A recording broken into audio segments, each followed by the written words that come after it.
Now, where I thought we had gotten, which, hello, just drag up a chair, I think that. Push that chair. Oh, you got one.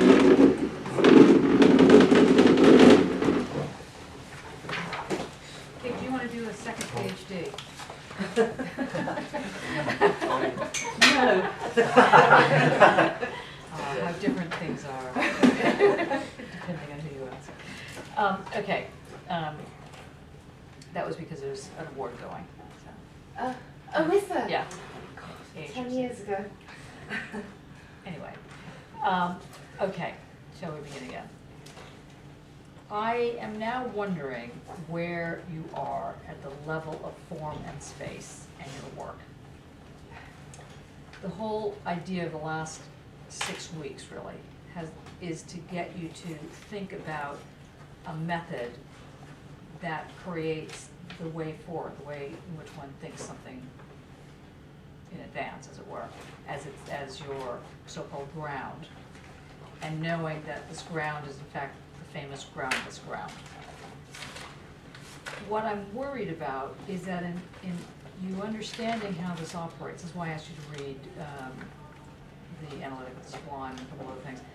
I think that there's from listening to the discussion, it struck me that there were like silos of how you were understanding this. So you're thinking about groundless grounds as sort of one approach, and then you know, next month we're doing something, speculative realism, let's say, and then you have another whole approach, and that's not any good. I need to get a sense of how you are now using what we've done with dimensions, the Analytic of the Sublime, the groundless grounds, this question of fourth dimension string theory, whatever it is. How does it really affect your work? Because if it's not somehow being incorporated in your work, we're wasting everybody's time. We're wasting your time, my time, everybody's time. And so it's not enough that you just sort of get what is going on here. So in the next little while, in the next few minutes, I would like people to start to think, how does this come into the methodology of how you're going to write one of your chapters? So just think about that. How it really what is the whole point of a groundless ground approach to your work? Grace,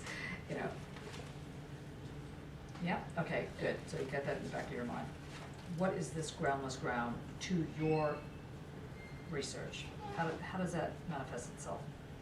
Now, Mattia, would you begin with a summary of the last chapter? Because we kind of left off with you doing the summary. So is that all right? Or did we have, who was supposed to be doing this? I did the summary of the last chapter of Groundless Grounds? No, I was... Sophie wasn't. No, it was me. Oh, it was you? Okay, good. Ready? I did make some notes.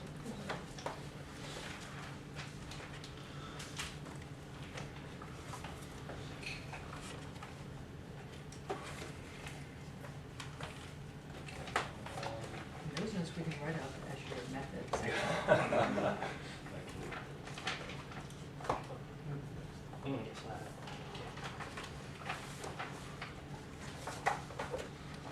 It wasn't just you, Stuart. Who else was doing this? I was that part of it, wasn't I? Yeah, you were just a part of it. Broken down, I was to read China in relation to one. Oh yeah, that's it. Okay. So, Stuart. Maybe simplified greatly. I was getting that essentially they're both saying we're living it, get over it, get on with it. It's a mess. And what is the it that we're living with that we have to get over? That's just a mess. The knotted squalor of the real. That's the. That's nice. And detritus of practice. They're both lifted from in there. Yeah. And the detritus of practice. So it's the everyday. There's a chapter, isn't there? Hurdy-burdy. It's life. But what then is the groundless ground to this?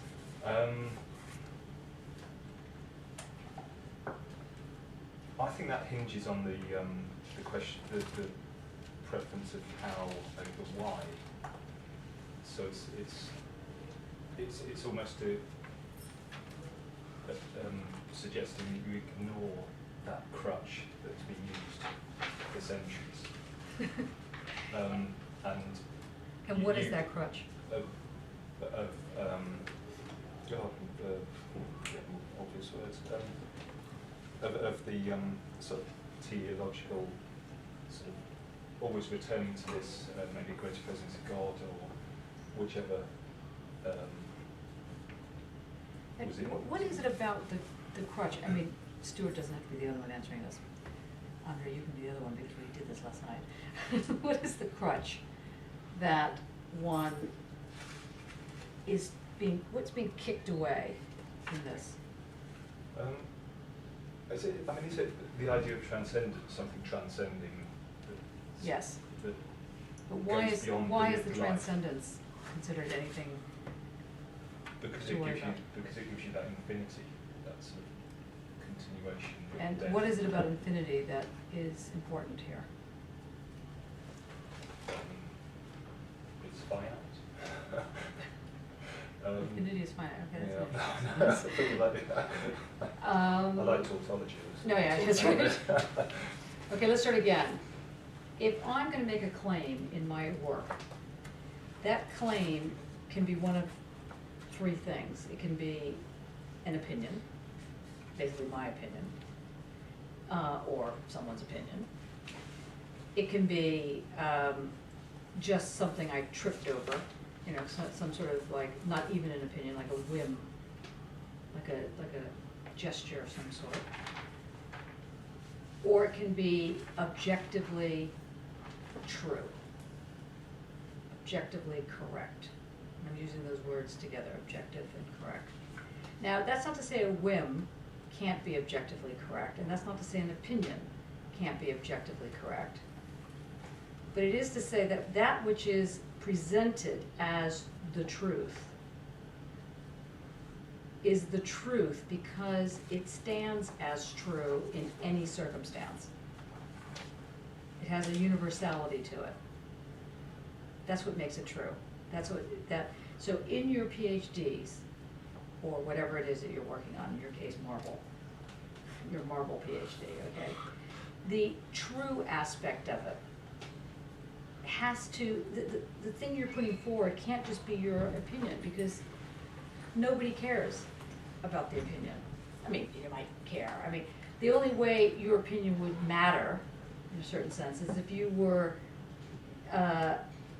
let's say, an organic intellectual of some kind, where you speak something and everybody goes, ooh, like David Beckham or the Queen or something, you know, so the Queen might have an opinion, it could be right or wrong, but if the Queen says it, it's going to have some gravitas.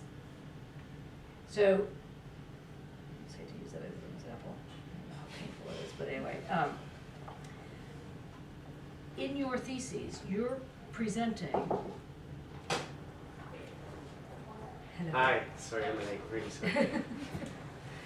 Pull up the chair. You're presenting in your work the one chair you find is open. You gotta sit at the table, so can you make me? I'm gonna finish this thought and then we're gonna introduce you, okay, so be prepared. Okay, in your work, you have to be able to produce something that is significant and original, and more or less in that order. Its originality does not have to be the invention of the wheel. The originality can be that you put something together that other people thought about, and that's what makes it your process. So, in Andrew's case, he's putting together marble cuttings and something else in a way that's going to be original. The notion of originality, particularly in the age of a digital environment, doesn't have to be the only one doing it. So even when you think about a painting that can't be copied, as it were, or a sculpture, whatever it is, what makes it original is not that it is the only one that was ever made. What makes it original is that it's the one that was only made and it's true. And it's got a veritas or a gravitas to it. this gravitas stroke veritas, this truthfulness, this weight to it, is called the ground. And it's this ground that has been in the question pool for so long. And the ground has been established first, when philosophy was sort of getting going, by using God or gods, because obviously we were talking about the Greek moment and there wasn't a monotheistic God, which we tend to forget when we're talking about early religions or early philosophy. So the structure was an external structure that gave meaning to the thing. So God or gods or something else outside gave meaning to the point of reference.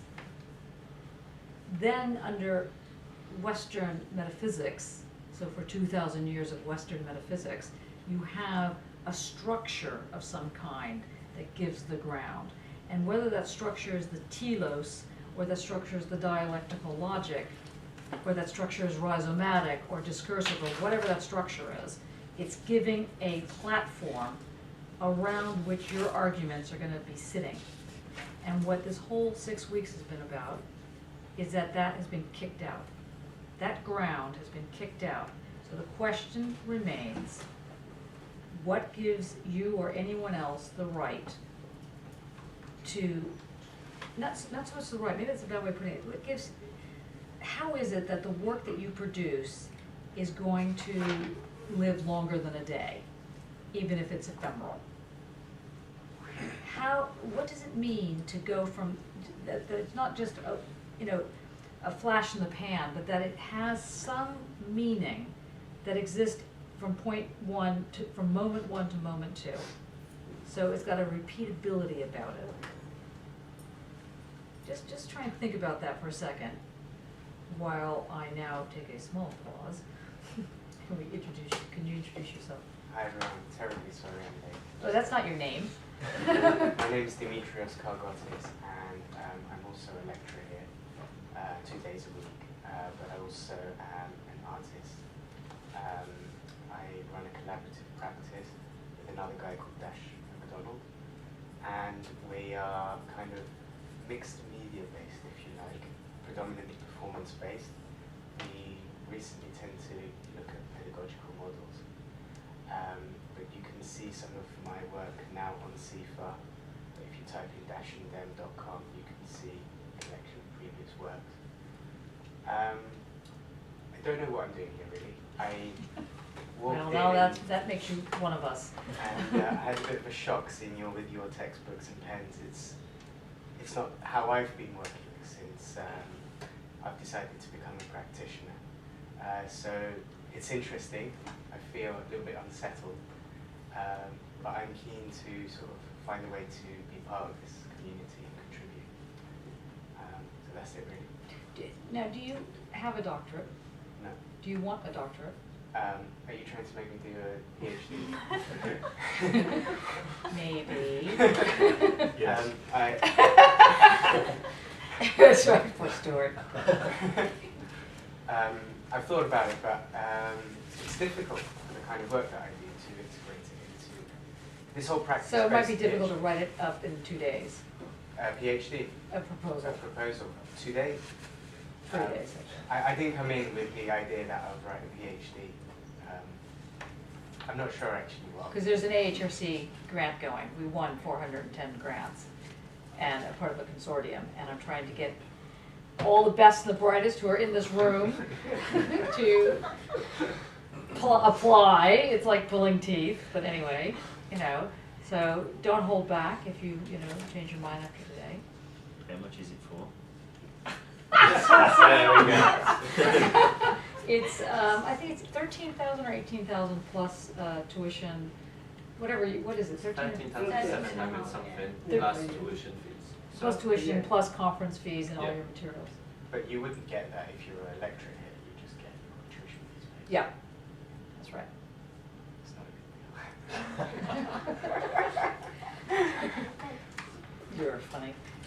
But you could do it part-time and then therefore get paid part of your lecture fees. Perhaps it's something that we can discuss. Okay, that's right. By the way, we're all being videotaped, so are you okay with that? Yeah, sure. Okay, good.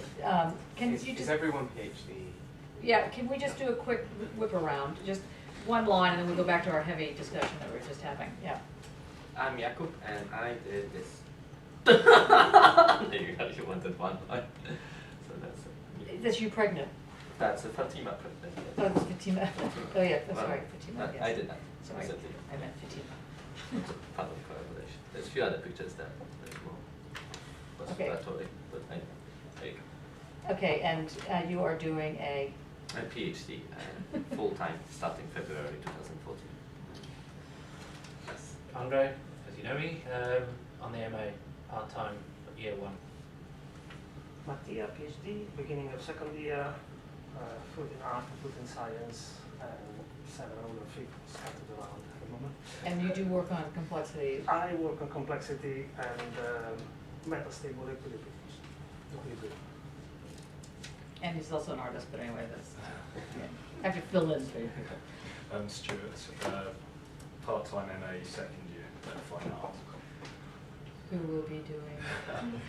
So, walking, That's right. roaming the streets. Can you just give me just a little bit of what you do? Um, Just a line.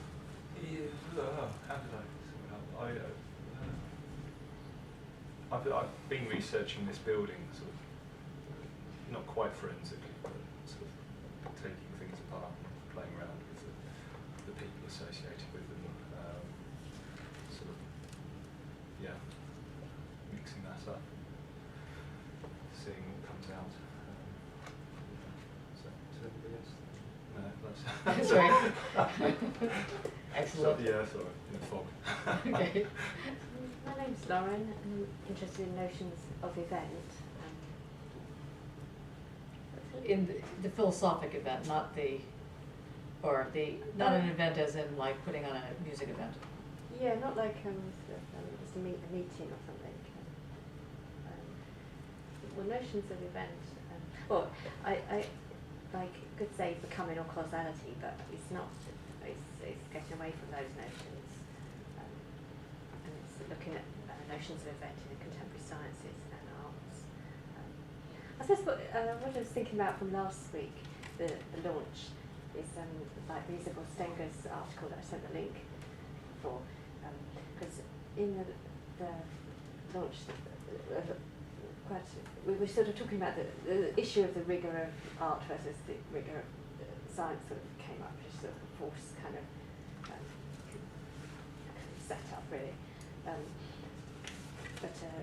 That Stenger's article, she's talking about the kind of curiosity. Well, curiosity came up in the launch, the sort of,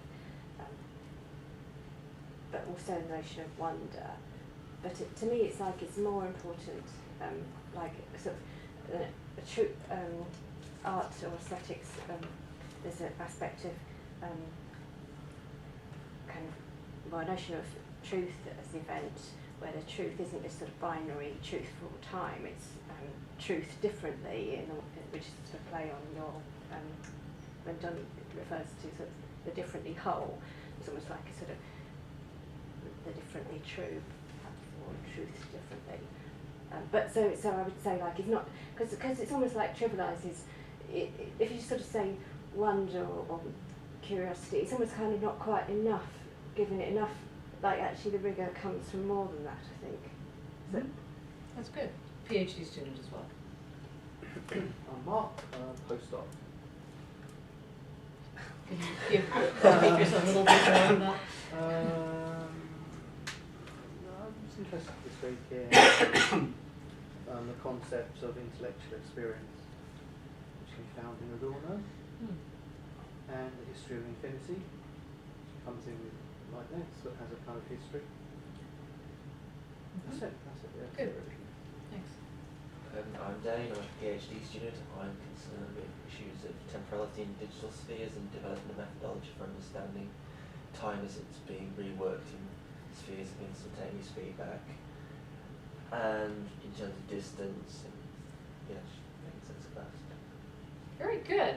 See, you say this enough times to get a whole nother business going. I'm Kate.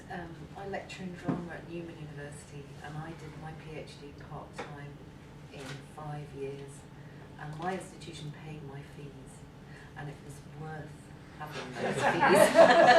So if they're offering to pay your fees, I recommend that. That's right. Finished it a couple of years ago, and since then I've been going to Yeah. conferences and writing papers and stuff. So. Which you should have been. Excellent, thank you. You can stay.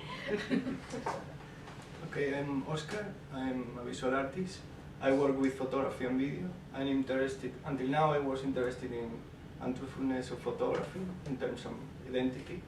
But now I'm more into reality and subjectivity. And I try to work now with augmented reality and digital virtuality and these kind of things. Ah, so are you going to get into artificial intelligence as well? I don't know if artificial intelligence Okay. or perception or Okay. these kind of lives that you live. Yeah, no, I was thinking like more like morphogenesis and that kind of, but yeah, that's great. Good, thank you. My name is Samira. I'm a painter, and I wish I could become a PhD student. Yes, you're You actually, wish. and you're also artist in residence for CFAR. Yeah, which should have been approved. You should have gotten a letter already about this. So she's artist in residence at CFAR. There she is. Okay. I'm Grace, and I'm just going into my second year of practice of PhD, and I'm looking at the relation between women magic with a K, so I'll call it kind of black magic, and mediumship, but specifically within the photographs of women manifesting ectoplasm. So great. That's very good. It's hard to say it. That's right, to say, whatever. I did think that the presentation yesterday or the other day was hilarious with the scarves, and I think it's great. Andrew, artist and a weekly fellow this year. And can you say what type of art you do? Wow. Photography and sculpture, relationship between the two, fetish for marble. You just throw that out, fetish with marble. Did you catch that? Yeah. Currently I just happy photocopying marble at the moment. Really? Yeah, Wow, my marble's cheap, right. Cheap date. Yeah, I've just been sitting on it. I don't Wow. really know if I want to photocopy it. I haven't put it on my photocopy, I don't know whether it's a good idea. Yeah, I'm quite happy sitting on it. I don't know if I want to do anything with it now. I'm just happy I've got some. Wow. It's really cold all the time. How do you photograph marble? Marble on a copier or? I know photocopying photographs of marble. Oh, photographs. But literally, I'm just been sitting on my marble, pretty much. So I piles. think that's probably enough. Okay. Okay. Everybody, great. Okay. Welcome. Welcome to the group. Thanks, Mike. Yeah. Okay. Now back to what we were saying. So we've been looking at this book, Groundless Grounds, Demetrius, and you will be invited into the books PDF. So you'll be able to get all the books that we're dealing with online. Right, Dane.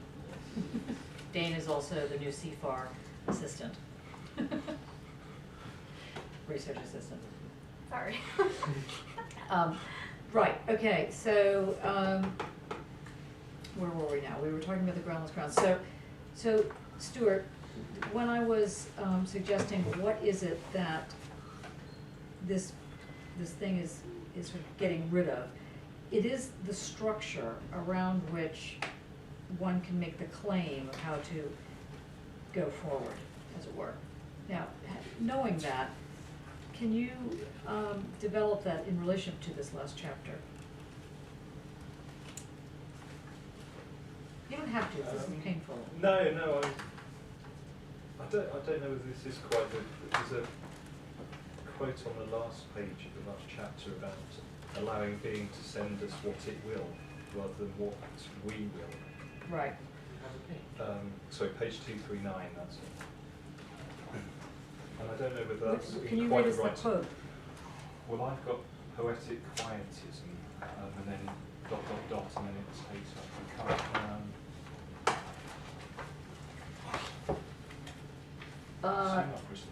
So it looks like it's these philosophical, technological control fantasy, that part? I'll tell you what, from page 238 bottom, you found it, you? Yeah, it's sort of halfway down. Can you read from the technology creates, that bit, to where you were trying to get to? Okay. Because I think that will summarize this type of thing. Technology creates an unbearable likeness of being, cheapening being itself to the point that it can no longer sustain meaningful lives. The best it can do is resemble the Republic's city for pigs, where the only value that qualities like nobility or excellence can have lies in their supposed productivity, their exchange rates for efficiency and convenience, where glens and dales are bulldozed for Starbucks and McDonald's, and nature becomes a gigantic gasoline station, an energy source for modern technology and industry. One need not be a Luddite to acknowledge that something important is being lost. But this philosophical, technological control fantasy cannot be the final truth about us, due to the essential, unavoidable moment of passivity. In keeping with the perceptual model of thinking and the groundlessness of our grounds, all of our thinking is sent to us in that we have to rely on how ideas and goals appear to us. Even the quest for autonomy, the attempt to rid ourselves of dependence on anything, depends on seeing this project as sensible and desirable, which turns modern humanism inside out. Poetic quietism helps us escape from metaphysical and nihilistic fantasies, allowing being to send us what it will rather than what we will. An example of an outstanding, non-objectifying thinking and speaking is poetry. A simple willingness that wills nothing counts on no successful outcome. So what's being said there?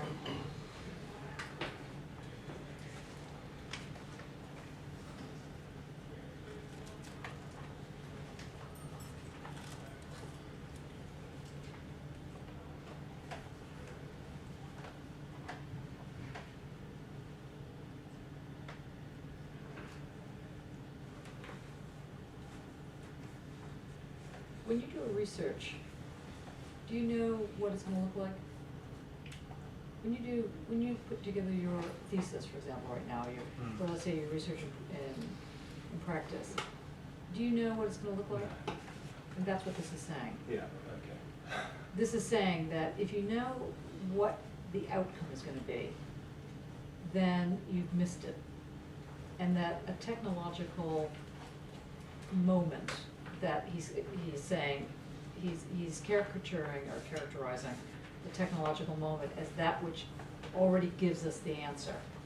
And then one goes to the answer, whatever that answer is, and tries to reflect it upon themselves. And so that one duplicates that passivity. So there's something about not knowing the answer that makes one not passive. I don't mean aggressive, but it means there's something that's going on there. And that something that's going on creates something like a ground. Or maybe it even is a ground. It's just a groundless ground. Was he saying that ground is poetic? Yes. And that's what, why art is poetic, because it doesn't... Yeah, but what does it mean to be poetic there? What is this poetic thing? You do know, actually.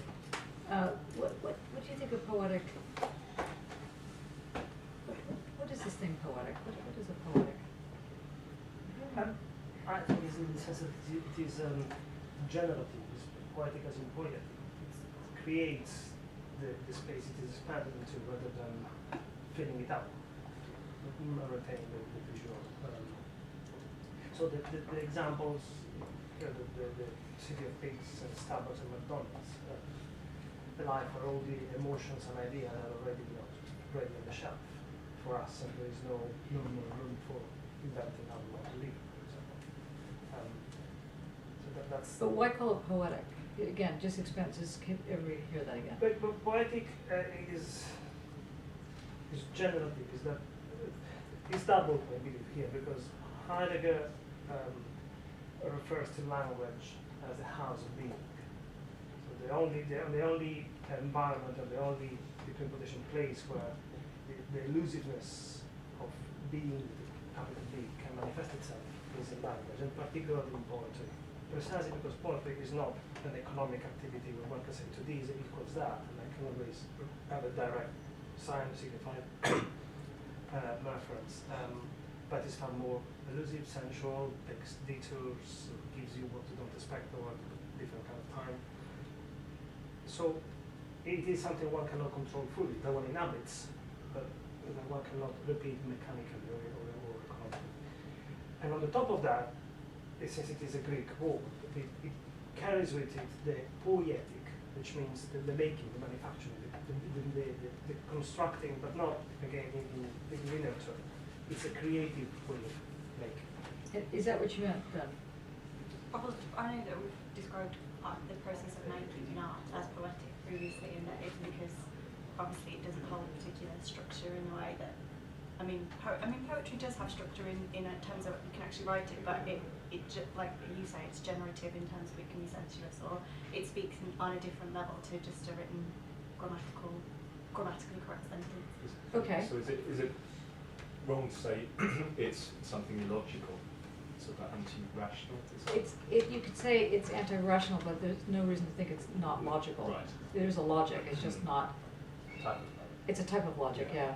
But okay, how would a stone be poetic? Because right now we're thinking about language, right? We're literally thinking about writing text and so on.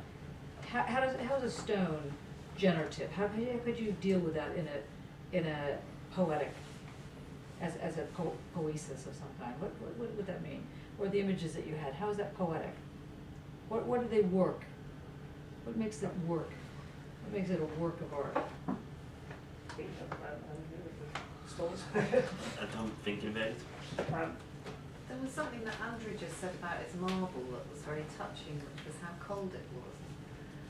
So if you say of a stone about its temperature, is that erring towards the poetic because it's a sensory... Well, you just have this let's pretend this is marble, I'm sorry. It doesn't really look like marble, but let's say this is marble. Is there something that we could look at that and find its essence? Because it's talking, well, not in this chapter, but in the chapter before, it's talking the ground as an essence, but it's not the Hegelian essence. It's not that there's some kind of truth hidden in the core of it. There's something about the marble. I'm trying to come up with a solid structure, so you're not thinking in terms of already, like a discursive environment, that elicits poesis. Dane, you want to give it It's how it sits in relation to space, that's all. Let's say you're confronted with this little lump here. What are you going to do with it? Sit on it. This might be a little painful then. It has potential. And how do you understand its potential? What do you see? Which I did have a piece of marble. Imagination. Just hand the concrete here. Okay, this maybe is a better example.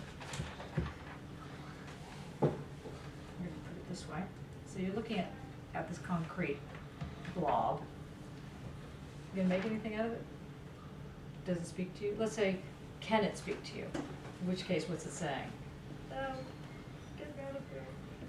You begin to think you could work it, you could write about it, you could put it to a use. Okay, so if you're not going to write about it, let's say we're not going to do anything with words, what's this going to say? How's it going to speak? I don't know if it will speak. Perhaps you force it yourself. And what is it that's being forced? Your own ambition or your own ego upon it. Okay, so you're saying that you have this blob here, and you see it, and you think, I, Demetrius, am going to do something to this, with this, and from this is going to come something. Yeah. Is that what happens when you do it? I would suggest it's more like when you said fetish, when you used the word fetish to look. And what does fetish mean here, or even at all? Well, for me, I think, well, I know, start that, opinions are not good, but that's all right, we'll go with that. Because I'm not sure really. Okay, yeah, so I get that's why that. I'm saying Yeah, no, I understand. It's a certain form of obsession, isn't it? It's obsession with material of some sort, not, I'm saying not material in a physical material, because thought is materials, but you know, there's an obsession there, and then maybe fetishes on So- thinking. Can you put your hand on that? Oh yeah, because the sensual. No, no, is- literally, yeah. now, put your hand on it. And shut your eyes. And what do you think you can do with this?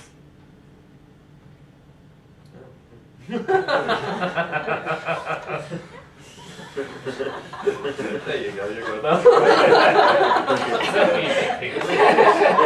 no, no! It just gets I'm worse. so sorry. I'm obsessed with that. But that's my fetish. No, try again. Like in a Disney movie and some wizard would announce something to me like. Some wizard is going to announce something in a minute. There's a magic there. Yeah, but doing this, like I don't know what I'm doing with it, but I'm not sure if it speaks to me actually as a thing. Okay. As a thing, as in, but that might be. That's again, it's not my obsession. What does it? But I know I can do something with it. Kind of like touching it. Yeah, just touching it. And when you Yeah. touch it, what happens? I'm happy. It's kind of like, Yeah, no, like a because- cancelling kind of. I'm just thinking about the temperature because I've been touching cold rock. I think it's the potential thing where I suppose I'm sitting. Yeah, I feel like I could do something with it. I don't know what I could do with it. But just something. Something could come from it. And the something is based on this relationship between the cold. Yeah, I kind of want to throw it. I think that's probably. Duck at that end. Yeah. Smash it. I mean, yeah, no, it doesn't really do that lot. Yeah, I suppose I think of the other stuff because it doesn't really engage me. But then I like concrete and I like when you've got, I think I don't, yeah. So this is the part that you are engaged with. Yeah, like I kind of like the touching, but there's nothing really to it. So it wouldn't work for you. No, not personally. Grace? What do you think? I never worked sculpture, so. What's that? I never worked sculpture, but it could be ectoplasm. Yeah, you could be ectoplasm. You'd have to come put it by your throat or something. I think, like you said, it's possibly all the uses that it could have, and that is what you read into it. So you when I say use, I don't mean that it could be as like a book. Yeah, like I mean, or you think of the potentiality of it and the different ways in which you could change it, even though it's going to remain as the material that it is. But obviously, it's taken the form of a fist in this case. I think it's gross. Again, it reminds me of Marx group. It reminds you of what? From God, I remember this quote.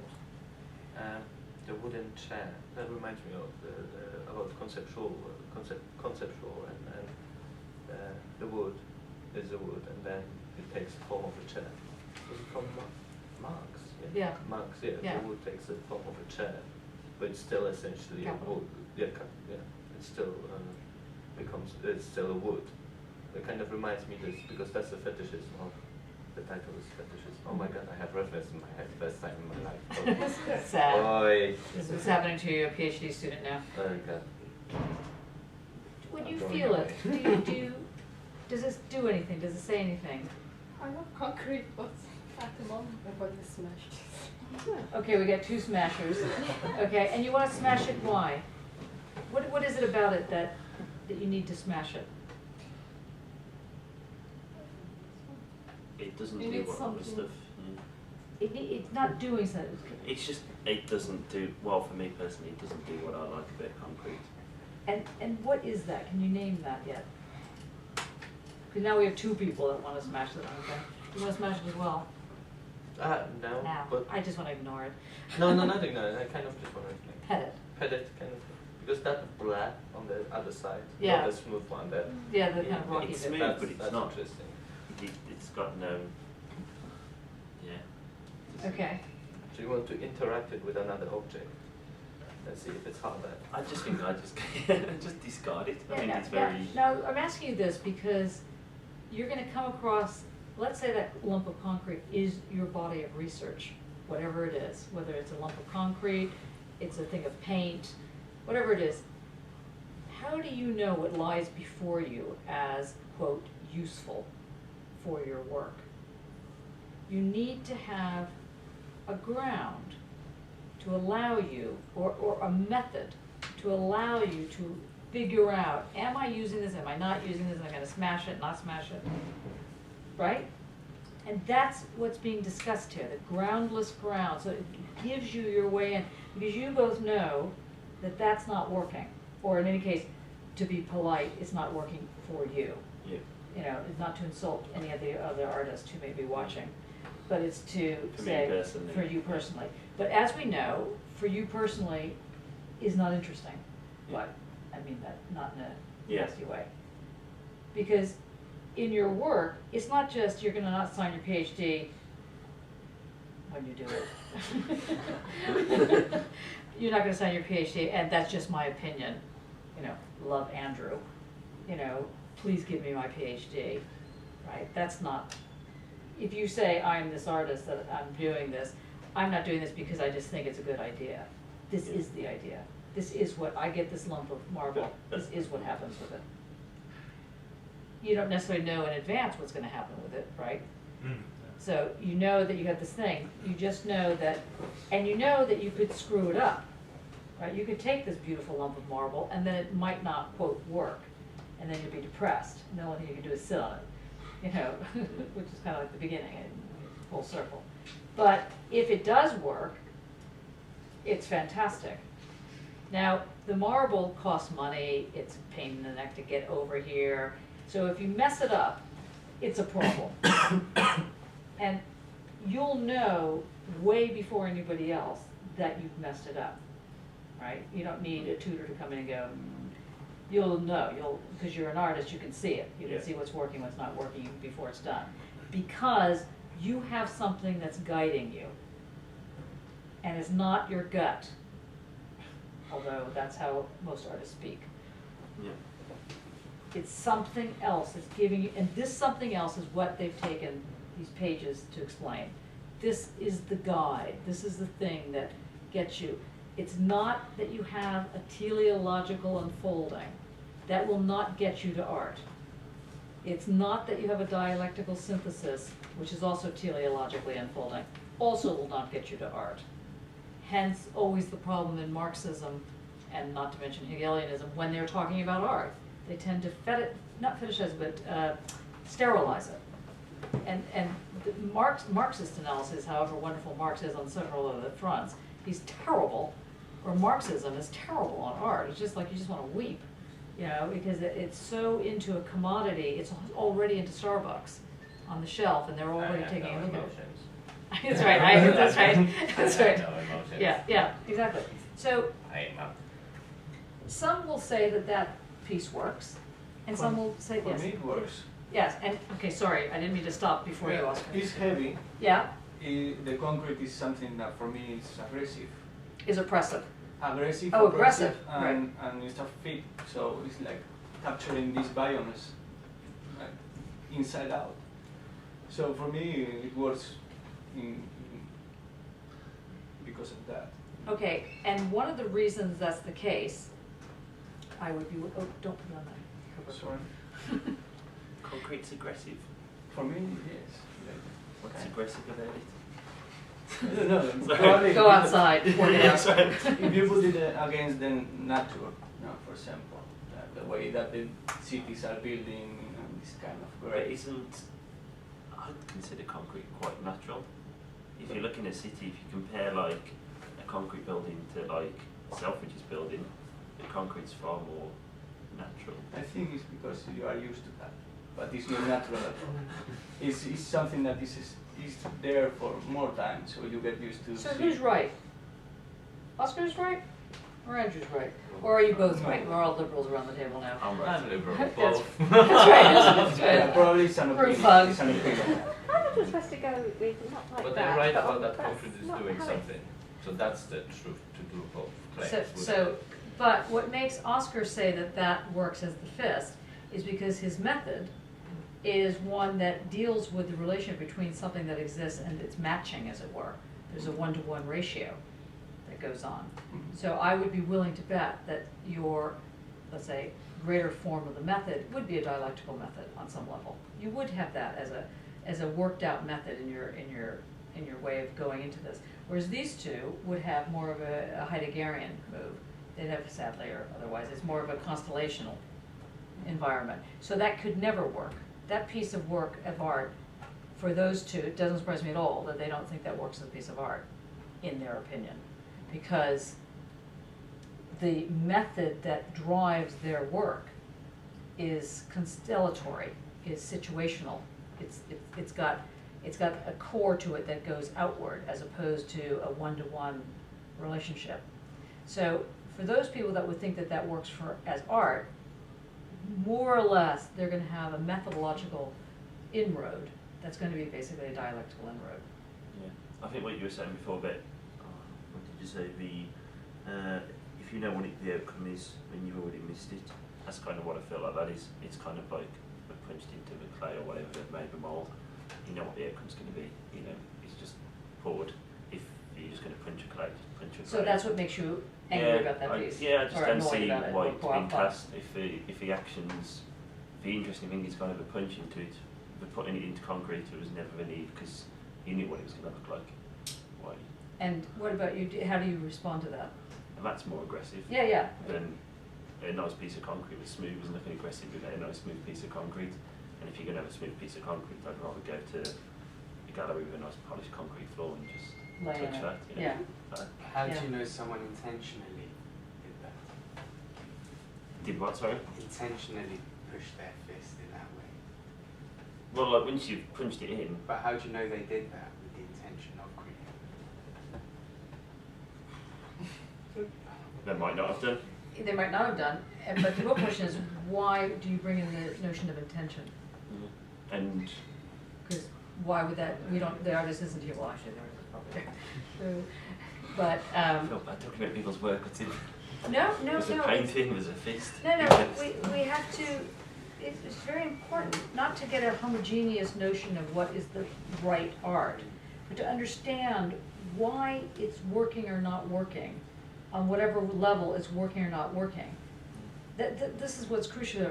These books are not relevant. The words in these books are not relevant if it's not going to give you the tools to understand and to make something happen that will make it work. I think that there is a big controversy. There was a big discussion about that piece amongst the tutors. They came down exactly in these two positions. Some people argue that it should be just thrown away. It wasn't really art. How could they? This is ridiculous. Other people were like, don't be, Heideggerian, or whatever the story was. This is like absolutely, whether or not the artist, because the artist in fact didn't intend this to look aggressive. There's how you can have a fist in concrete not looking aggressive. That's kind of an interesting, fist does tend to signify aggression on some level. But it was in a cage, wasn't it? They were in like metal cage, all those fists. Yes. Yeah, and like that is aggressive. They're punching out of the cage. Rebellion. Yeah. Like, though the artist didn't think of that being aggressive. but I have one of those fists, for example, and I have them because I liked it. As in, not. You see, for me, first of all, it's a concrete grey, which prison grey, as you called it in the email about my poster. I like that color. I mean, throw me in many shades. The shades of that. I just And he's still wounded. You see this poster, which is a lovely poster, which Grace did. Jakob tried several different attempts, and sadly, oh no, that's fine. Because it was prison grey. It was prison. It was actually that grey because, well, I respond to that grey. Like you respond to Marvel.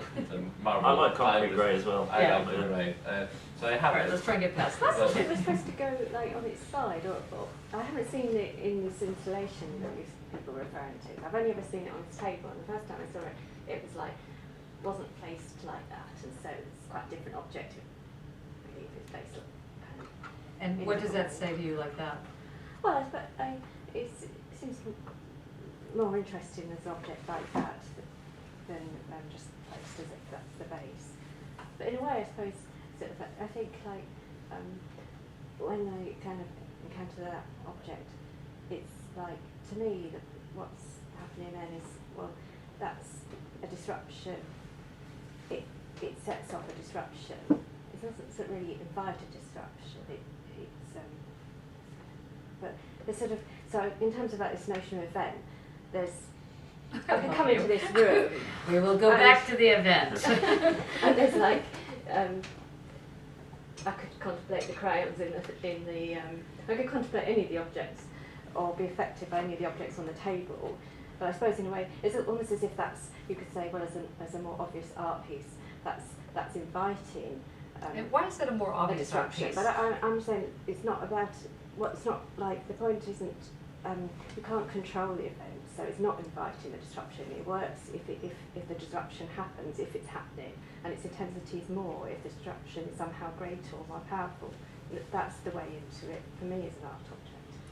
So does the work of art then depend on how long it can sustain the note of being a work of art?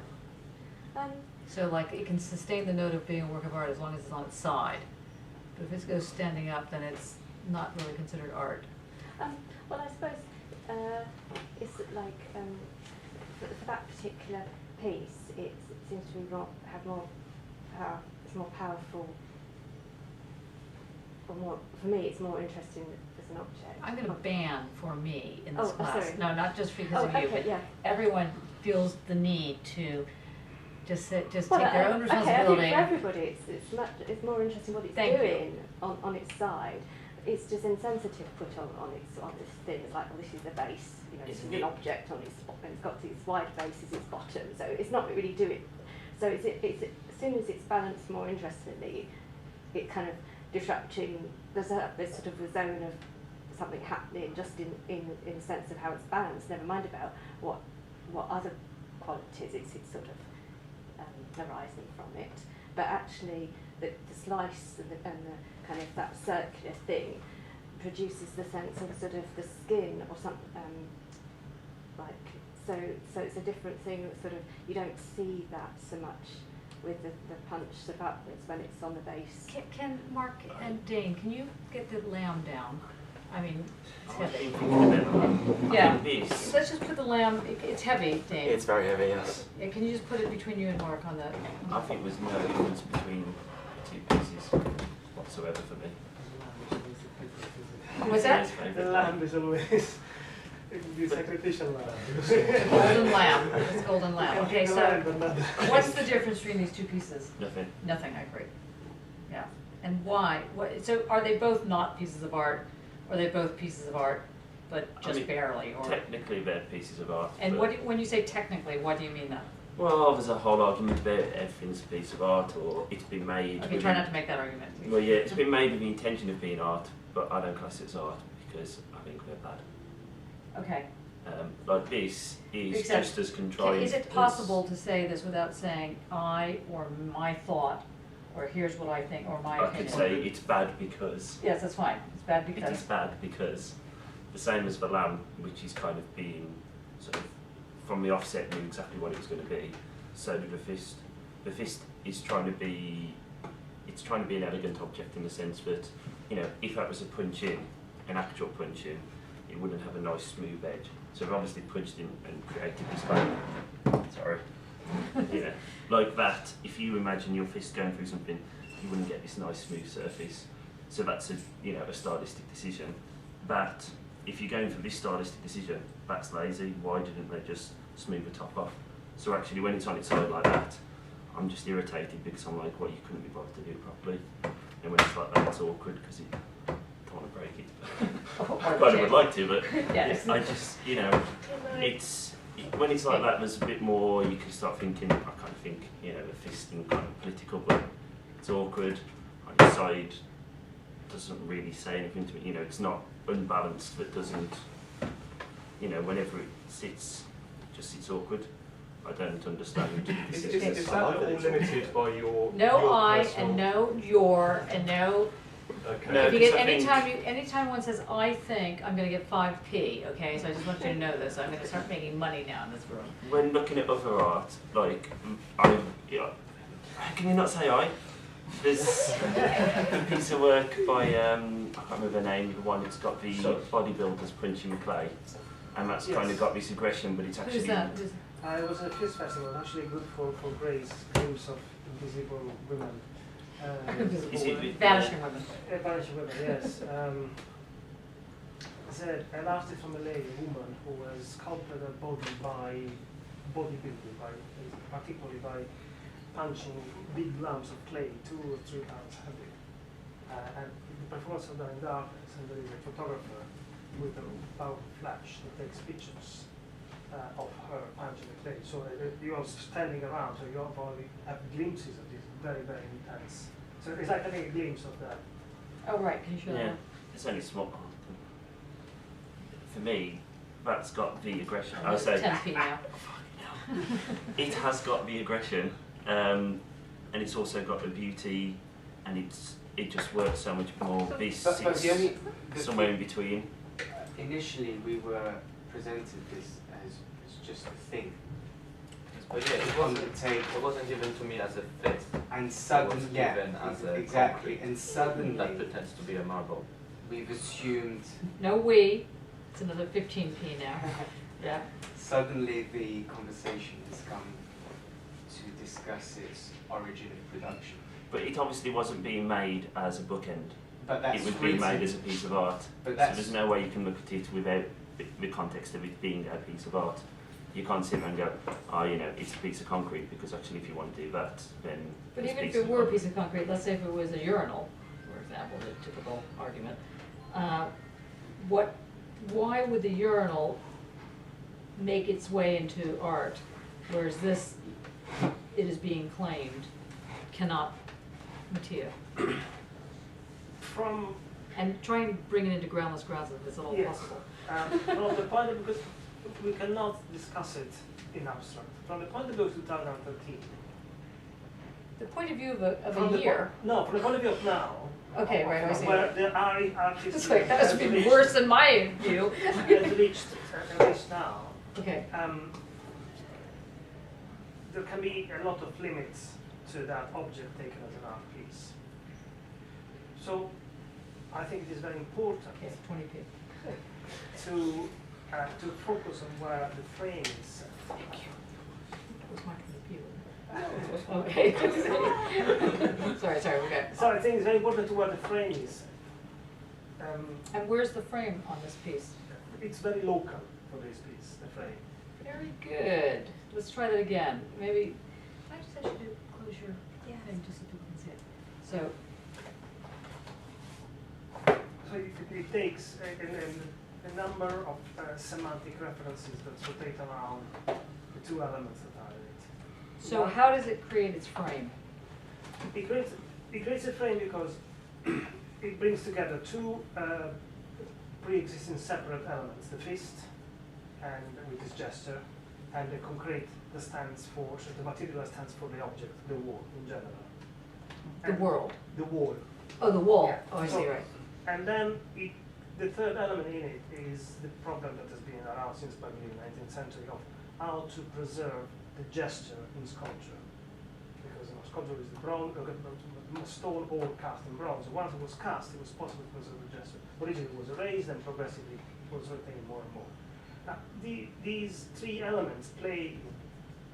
And those 3 elements then, in their triangulated form, do what? They create what? They create, we've been calling it ground, surface, logic, no, the tension that makes these an object that we can talk about, rather than just say we can, as just one specific function. We're getting somewhere, so let's start again, so before you continue. So we know we can look at any piece, and we know immediately that there's something that allows it to get our attention. And that something is going to be called its ground. Now, it's not an actual ground. It's not really the table is not the ground in the sense.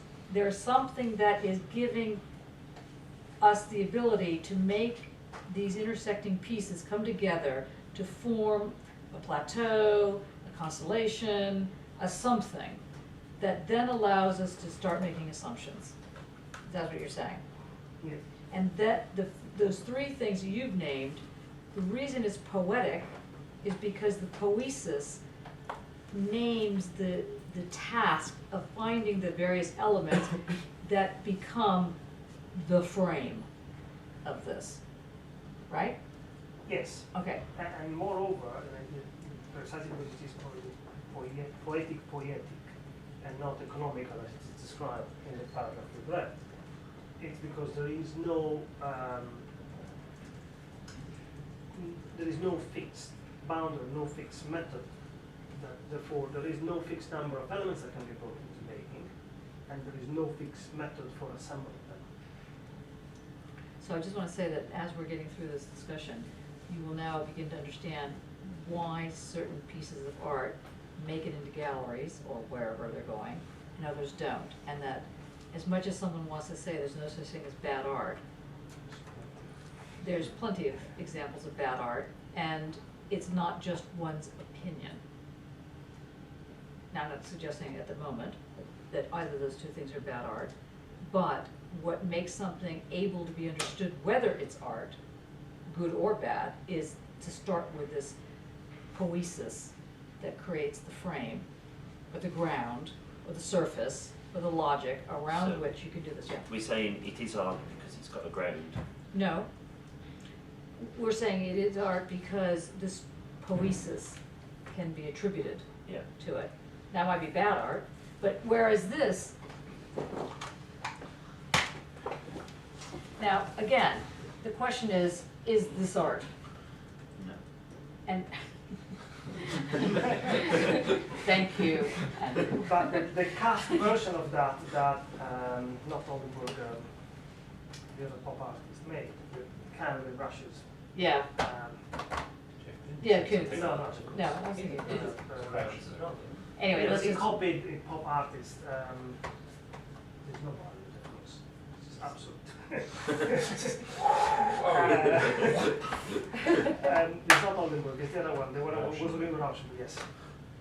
Okay, anyway, let's try and get past that. Okay, and so that is not art, you're saying, because? Because it hasn't been mixed or interfaced or cut across with any other element but its function. Cool. Oh my god, I did that! And don't use I or my opinion. Again, the piece of fountain like Duchamp comes to mind. The piece itself is ready-made. The name ready-made. They not interfered except the location. Which is essentially an interference. Intention, but intention of putting it. But let's think, Johnny put it on the table. The gesture of that could be considered as a methodology of creating the piece in some kind of way. But we cannot say there's no intention. It's but there was intentional. Because Sven you into a whole messy area of going, well, I'll put my pencil on the table. I know. And we go and use this art and we'll put it on the table so it's a method. So do we need to have intention as the ground? Do we still need to have God? No. Except God is this time the intention of the artist. Perhaps there needs to be some kind of reaction. Okay. Like suddenly now that fist has we've assigned so many. I said the conversation I know, it's now has assigned 25 so feet many. anyway. I am keeping track. That's right. That's right. So much philosophy, so much to be paid that this thing now, for it becoming this object which was neutral to start with, from the point it sat on the table now, means something additional to us than from someone that would come inside here. I wouldn't say it was ever neutral. That was neutral. That wasn't neutral because that was already made as something when it was on the table. But someone coming in now and observing this. Yeah, but that's if somebody walked in, they're not going to go, that would be neutral. The lamb wouldn't be neutral. Be aware that that's not a neutral. But that is because it's in the context of the. Yeah. If you put this in a room completely grey. Yeah, if that was in a You gallery. say completely grey. And you put that in the middle. Yeah, but that's precisely creates the a Yeah, but okay, so if we stop talking about the lamb and the feast, what about the painting? If a painting's on a white wall or it's in this room, you don't come about as a neutral and go, oh, you know, it's set in. That, which is where the argument about this being art, it becomes the intention So and is the it that interaction. that's asking questions, and that's not? I can't think of a way of saying of us, but without saying of us. But it's 35p. Neither of them creates jouissance. The Lacanian speaks. Sorry. I knew we wouldn't go too far. That's right, okay. They both, the signifier is too strong in both of them. So we can identify them. And art is about subverting the signifier. So you don't think that's art either? I don't think it subverts the signifier. Unless it's being ironic. Unless it's being ironic. So, well, let's look around. Is that poster there that says collateral damage, is that art? It's not anything that's just non-functional. That's what we've kind of come down to. Poor Grace. It's like it's representation of what non-functional. Yeah, because some art's good and bad.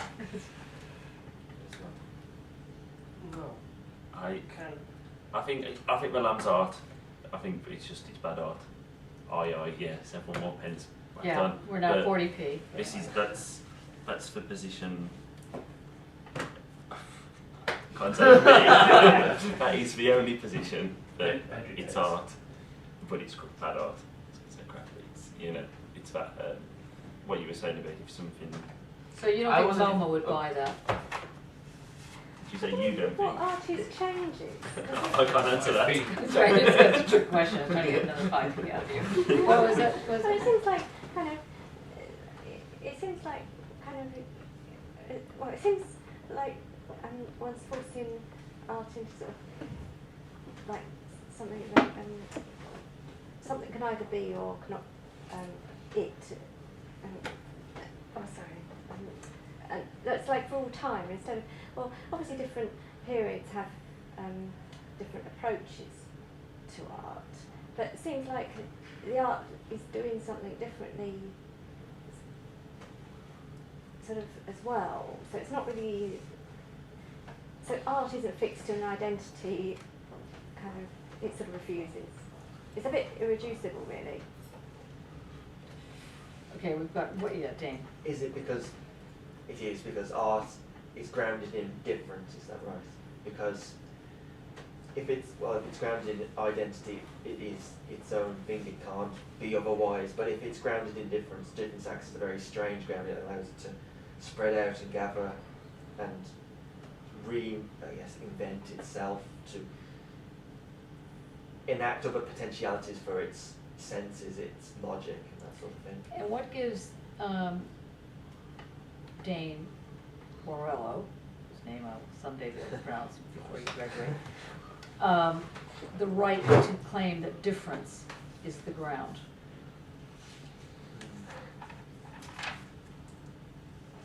For someone who's new, yes. A friend of mine's. Wait, that's still going to be a 5p. I'm sorry. I'm broke now. That's right. That's right. I have a Chinese friend. And, Okay, that's 55p. Both tea drinkers. Mine's British drinking tea, my English breakfast, I love that.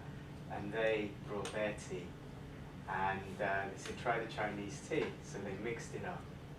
With the English breakfast? No, Chinese tea, so I could try it first. Oh, I see, right.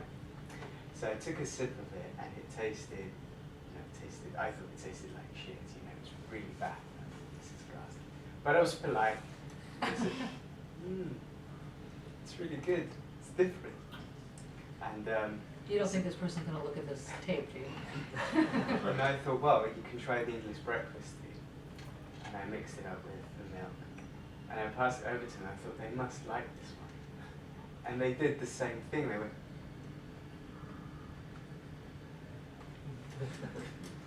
like this, and it made me suddenly think about, very simply, about the way in which I've been brought up to have a certain sensorial expectation to taste and flavour and visual stimuli that is either good or bad.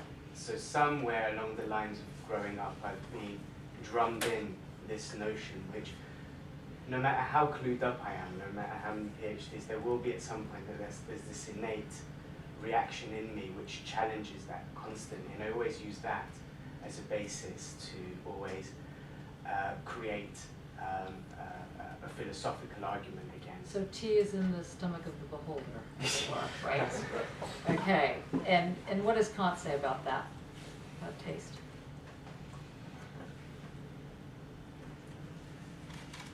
Everyone was a shoe, great.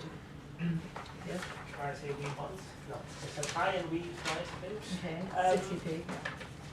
The analytic of the beautiful, which we read a month or so, or 2 months ago, describes how in the aesthetic judgment, taste and beauty are not the same. Mm-hmm. Taste is something that relates to the senses and is pleasurable and remains on one side. The judgment of something being beautiful, Kant doesn't particularly speak about art, but refers to some sensual things or natural things mostly, is the accordance, the balance. Not balance is not just in evenness, but the finding of a relation between what comes from imagination, which is the first filtering of the senses, and the interpretation and organization that understanding that. If this takes place, then there is an aesthetic judgment, which recognizes that there is an order in place in whatever object is being observed or experienced in one way or another. And Kant repeats constantly, there is no concept for the beautiful. So there isn't a definition of what is beautiful. There is no definition for what art is. He sort of turns the description inside out and says, as long as it is possible to find a functioning order, a regime of resonances, or this takes it a step further, the possibility of some elements in it to repeat themselves, to resonate, and to generate more questions, as it was said earlier, then there is a piece that is alive, it is not just an object. So then there's a piece that's alive to art, Yes. is alive to being Yeah. art. And then that aliveness is based on this positionality around difference. So what this whole book is trying to talk about is how difference is the correct way in to understanding any method of claiming something is your first step toward some form of research or thinking, which itself is always art. The research where you leave off on this book is that the basis of knowledge is art, not thought. That's what this book is saying, and that's why it's so controversial. Because the art is no longer an aesthetic. That's the other thing. Art is this entity that allows for the play of difference as its first way in, its first cause, as it were. First, not in an ontological sense, but in a kind of logical sense. But the logic itself is not the sterilized logic. So that may. So I think that's the right thing that you pointed out there, Stuart. So you got us on a discussion for an hour. So on the poiesis, on this question of the poiesis and what it is to talk about the poetic. And then Grace asked, raised the question, well then does that mean that art has to basically be useless? If it can do anything, then it's basically not art. And how do you deal with that question? Is that what you're more or less saying, or? Or it just seemed like we were all coming back to this stuff could be seen in a different way to crayons because crayons have a function and this doesn't necessarily have an obvious function that we can relate to. Right. So it must speak to us in a different way, or we force ourselves to make it Right. speak to us in a different way. Good. And the reality of the situation is both of these pieces could be art if in their being present this triangulation or this this kind of poiesis is elicited. Now, the claim is that this is not really eliciting it, or if it's doing it at a very, such a low hum that it's hard to pick it up immediately, so that at first, let's say pass, doesn't come off as being art. Something more has to be done to this. It has to be placed somewhere, it has to be signed, something else has to happen in order for that to start doing the dance of difference. It can do the dance of difference, but it's not doing it yet. Whereas this one is already suggesting and in fact positioning this difference. But the claim is it's doing it at a very, let's say, small level. And as a result,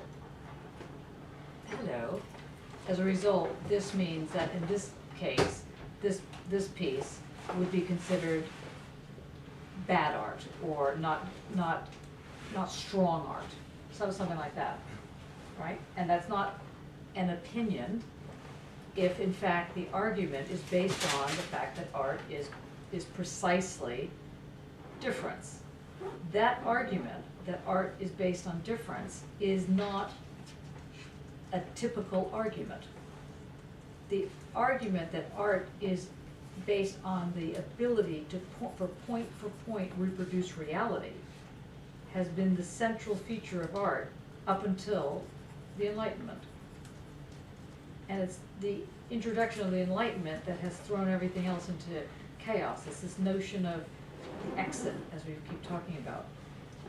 And what I'm trying to get you to think about as you know, young mature scholars, is to understand what lies before you as something that does get this poetic moment going, or doesn't. And if it doesn't get it going, how do you work it so that it will get it going? Because any piece of material, anything can be used as research. Anything can be used as art. But that doesn't mean it is art. That doesn't mean it really will work as reference. You know, you went to the archives. What did you see? There must have been thousands of things to look at. How do you know which ones to pick and which ones not to pick? Part of it's based on, well, what your thesis is kind of about. So you can kind of get rid of anything that looks like it's not more or less doing that. But how do you know you haven't gotten rid of a clue, a major clue, because it didn't look like it fit your argument? And in doing that, it means that you're taking in your argument that which you think should already belong in your argument. So already it's a closed down process. So in order for that not to become a closed down process, in order for it to start thinking, oh, hold on, the way in which those cameras were arranged meant that some other triangulation or frame could get established. And so other things that come into the so-called picture start to build the argument differently. And that's how you know when you go into the world or the ocean and you start grabbing things and saying, okay, I think I'll have one of these. You know what to grab and what not to grab. Now you won't always know because it's not always 100% conscious. But it's this kind of fluid sense of how it works. Stuart, do you have anything to add to this bit then? Is that something you want to show? No. No. Okay. No. Because then we'll move over to the Sublime. So I think that's a good bridge over into the Sublime. Or maybe it's not a good bridge. No, yes. I think it's a good bridge into the Sublime. We were just looking at the last couple pages on the Braver. And now we're going to go into, so, well, last week, you know, it was suggested that you look at, because Leibniz came up a couple of times, you know, so that we're not just name dropping, or, you know, a concept in the embodied name of Leibniz. But what does, if Leibniz is thrown out as a kind of little butterfly on the table, what is Leibniz supposed to be, what are you supposed to hear when you hear Leibniz? What is it for you? Well, the good starting point for this work is a question he asked, which is, it's a very basic one. How is it that there is something rather than nothing? And if we narrow it to how is it that there is some art sense rather than no art sense? How is it that there's some art sense? Sense rather Okay. than no artistic sense. proper evidence. And as we were discussing last week, Leibniz takes the notion of infinity to extend it and expand it, creating a lot of problem for the image of the ground, precisely because it shows that the ground is being understood visually, putting a physical distance between the observing eye and the object, so that the distance is enough to see all the perimeter of the object, therefore allowing to name it, to define it. Does everybody remember that image that was put on the? Geometry of things. Do you want to just, we can get rid of this now, I think that's been wonderful. Can you draw it again? The library. There's paper towel behind. What is that board, Johnny? What did you guys do? What is this? This was, we were thinking of what is one dimension. The possibility of having one dimension only, because it always needs a second dimension to be defined in reference. The first needs a second, therefore the second needs a third needs a fourth, and so forth. But you can't indeed picture in your mind much more than a few dimensions, so immediately it falls off. And then in formulas which are not possible to be imagined visually. And that's precisely the problem that Leibniz brought up. Well, you want to start with this equation then and show where you go. So it started with, I think that we started over there with D1 goes, don't erase yet, don't erase yet. See? No, but this is already the second page. Oh, I see, right, okay. It was, because D0 would be D1 minus D2, or D1 would be D1 minus D2. But then you always need the next one, so one falls into a paradox of infinity regression. Yeah. Do you want to hear more of that? Yeah, fine. Okay, so let's just erase that, because I think that's I think whenever you see, whenever one can take a look at algorithms and not really see them, it's kind of like looking at, I don't know, colored dots or something. It just it doesn't go in. So. Yeah, so there's a bit of Leibniz here, and then I'm going to try to. Okay, can you explain how that's spelled so that people can't see that? As CHAITIN. Do you remember his first name?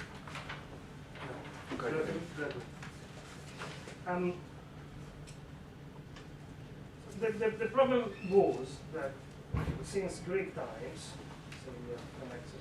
The famous Greek time. Geometry, but mathematics was there through geometry. All total calculations were done visually, geometrically.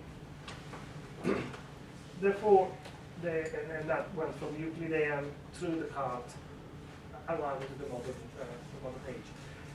The problem is, or better was, that if one could think a geometric shape from square or a triangle or a circle, when the corners or the sides would become too many, it would be impossible to picture it in the mind. They were facing the possibility of a polygon with 1,000 sides as a paradox, because nobody would think of it. Could not be pictured without drawing it, and even drawing would be very complicated. So there was a problem in description of reality up to a certain point beyond which things could not be described in abstract. The introduction of mathematical calculus permitted to represent non-visually figures that had immense amounts of corners or angles. However, these were all still full figures. If one could potentially step far enough, maybe not visually, but one could see them mathematically. Well, because they would be finished. The 4 or 3 million sides are still the precise number. Still a totality. What Leibniz does is introducing the notion that between 0 and 1, there is an infinite number of subdivisions possible. So, which wasn't in the card. And for example, for measuring the internal surface of a circle, even if one doesn't use the proper formula, which I don't know, one could divide it in an incredible amount of small squares, and it count on the surface of the squares, and the little triangles left would be negligible for the purposes of physics. Mathematics could not accept it. Mathematics needs a precise number. So this approximation is asymptotic to the perimeter of the field. Can you spell that?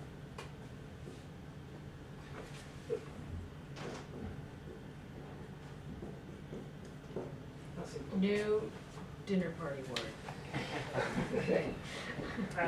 So it's infinitesimally approaches the perimeter but never reaches it. And the other thing about asymptotic is that it means that, well, you're right, it reaches a perimeter, but it approaches the perimeter but can never reach it.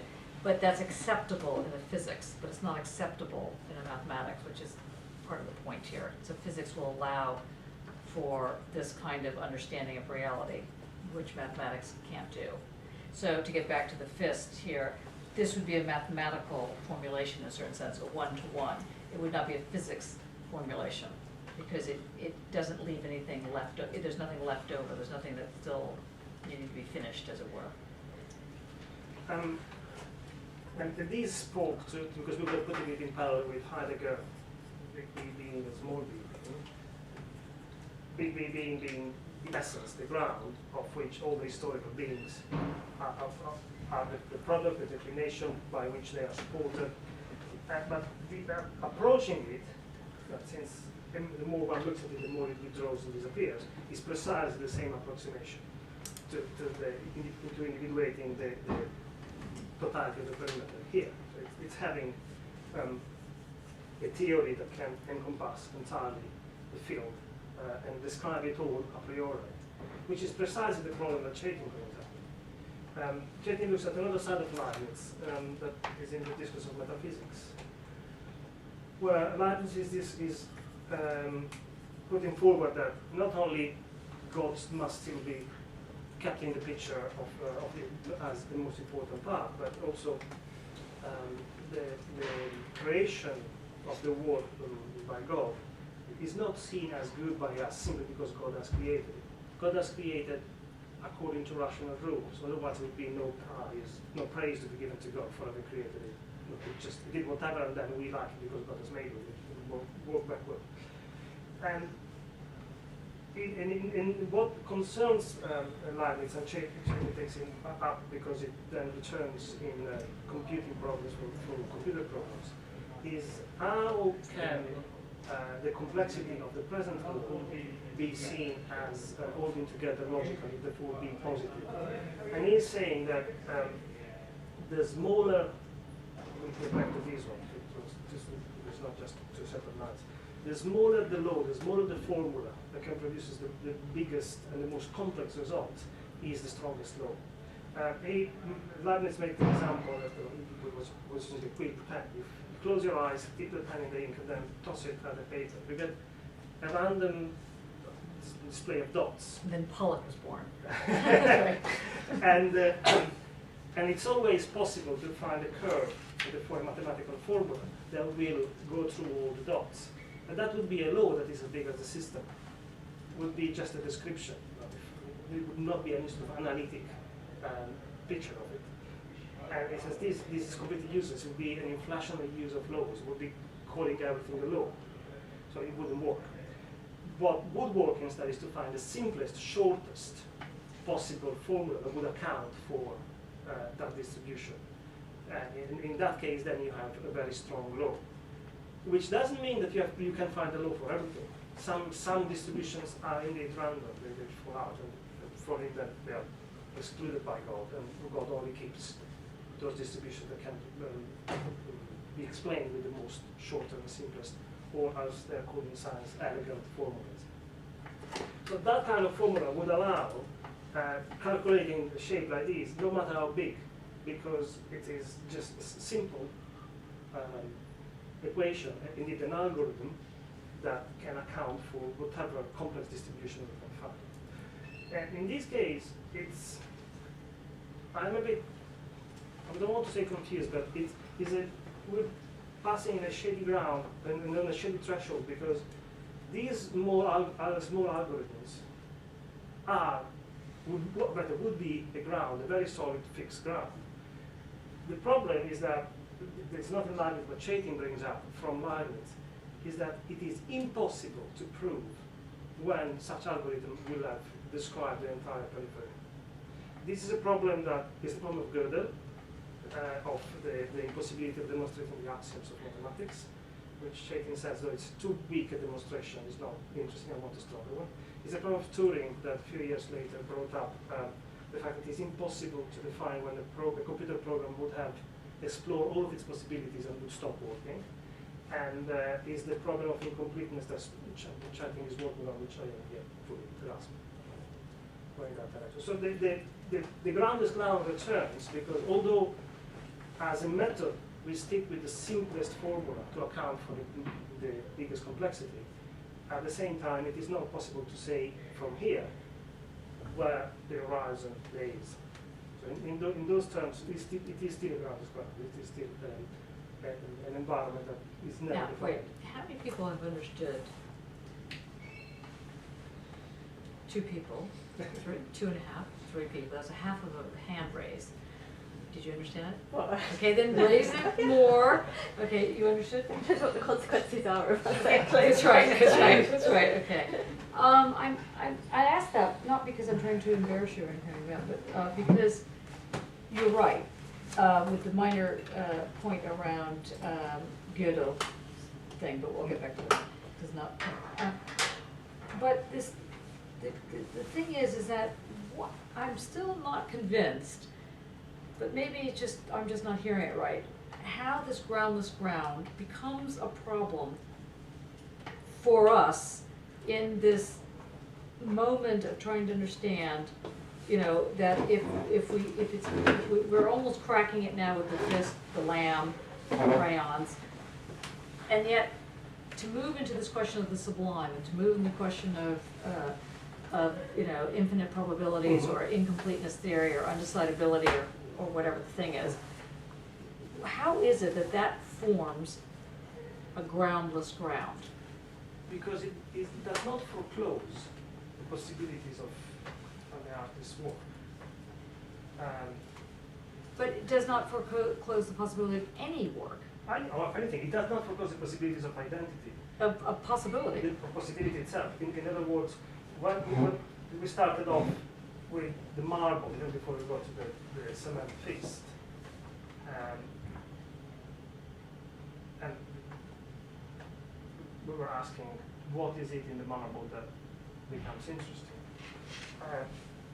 It depends on, it came to me that it's something I've been thinking of, which is the idea of a series of one, which is nothing but the possibility that can start repeating before install a pattern or a repetition or a rhythm or a trend or a tension in some direction or another. It doesn't have to be. There is no necessity. But when you say a series of one, is it like one? No. Okay. The first is step. what people do. No, the series that is not yet repeating can start repeating. There is a possibility there. However, this possibility is not a potential, especially thinking of marble with your board. Classic aesthetic would have that the statue was already inside the marble and the sculptor had to find it inside it. So there would be an essence to be uncovered, which is precisely the notion of a ground. There is an essence which defines very precisely what things are, and then the work is to get it, to get at it. The romantic image of the artist, I think, is precisely that. If the artist would be in touch with essences that, between quotation, common people don't see, or are not in communication with. Why, if... I don't really like the word common people. It sounds wrong, somehow. They're just people. Yeah, but there was this hierarchy. Yeah, no, it's true. While the approach of pulling the carpet from under this structure permits building of finding assemblages of tensions, or we're calling them the triangulations. It could be several elements, not only 3, almost anywhere. Mm-hmm.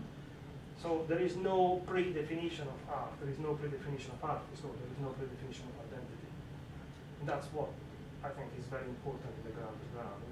The ground is ground as much as it is also a period or a boundary around it. This is why the whole issue of Leibniz came up, because 3 or 4 weeks ago we started off speaking of the third dimension as the frame that operates a cutting and therefore frames and defines, and the definitions then are put in or become a priori, so they are always acting before any action or decision or emotion can take place. So they have laid out the dimension of existence and of life, the one has to abide to the dimensions. But if the ground is no longer there, then one is always on the foredge of counts or whatever. So one can there is much more risk, but it's much more creative. What do you think? Nice. That's good. Now, what has he said? The essence thing is, I mean, I'm not necessarily going to go sort of For the HSC? For the but it's that leftover thing that you mentioned, isn't it? That I'm thinking of it in a textual sense, but not meaning it in a textual sense. It's something that snags, that sort of hooks. Oh, snags. Snags. I think you meant snacks, like but it comes in. It's those little quarters around the edge of the circle. It's the Leibniz. I've been reading the folds, so Leibniz. It's the Baroque. It's the curvy bits. It's the things that don't fit into the and what is the fold in this? Oh, I haven't got there yet. Well, why is a fold more interesting than a geometric? Yay, the event person speaks. Okay, yes. Sorry, can I just? Yeah, sorry, can I just it's texture. It's the texture that brings within a surface. Good. Good. So you're going to use the word texture rather than dimension. There. Yeah. Yeah. And why is that?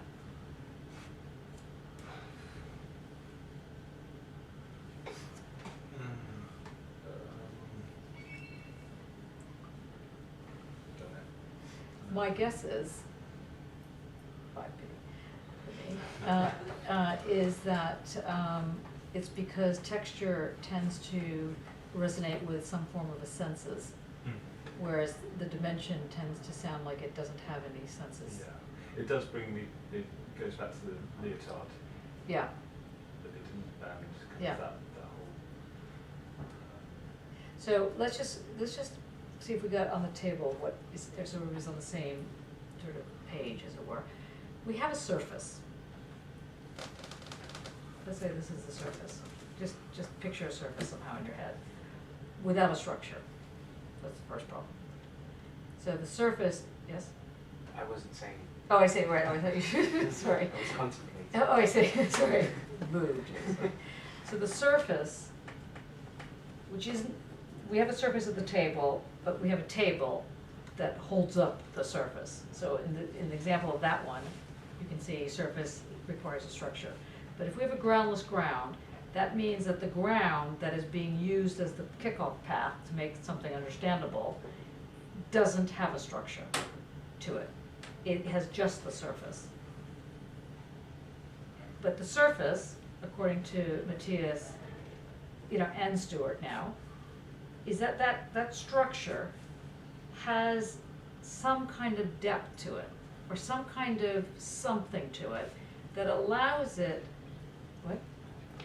Yes. It was very quiet, only I heard that. So he might be able to get that into It's like really good president. Oh. I love his chair. You might know this. Trust people of the chairs. How wisely. That's incredible. Totally deflated. Okay, so the surface is made up of something. So think to yourself, a surface. Would a surface have anything in the surface? If it did have something in the surface, rather than on the surface, how would you understand surface? So one way of thinking about surface is, let's put it like this. Let's say time is a surface.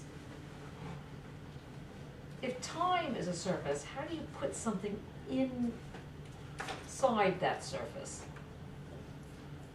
Well, if you have a geometric notion of surface or the marching on of time in a linear sense, you can't put anything in it. But if it's folded, if there are ways in which the surface is established by an intensity or some sort of energy field, then you have a different way of establishing how certain things can be part of a surface and not part of the structure. Because normally a surface is that which only exists because it's part of a structure.